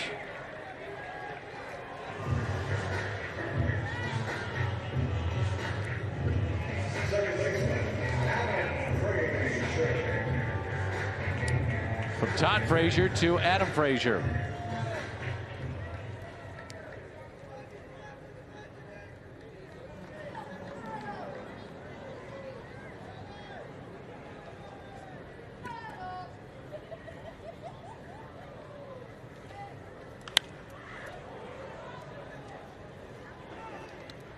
I'm sure one of the first questions on the Zoom tonight for Mike Schilt will be about the health of Jordan Hicks. And to leave the ball game for those of you just joining us. So soreness in his right arm is what it's being phrased as, and precautionary move, but we'll find out more. Yeah, a little tightness. You hope that it ends up just being a stinger. Whitley to the bag, and out number 2.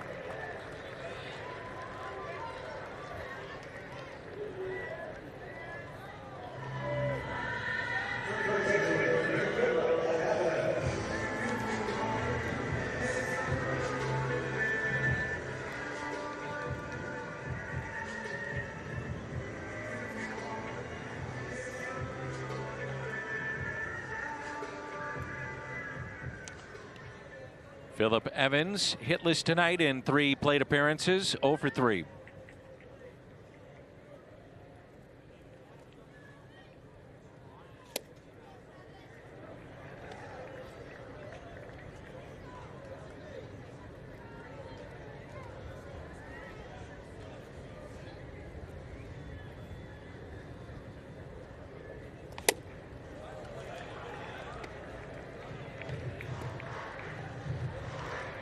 And the Pirates down to their final strike.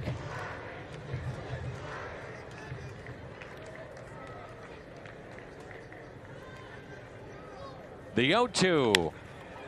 Grounded up the middle. Tommy Edman is there, and the Cardinals have taken their first 2 games in Pittsburgh.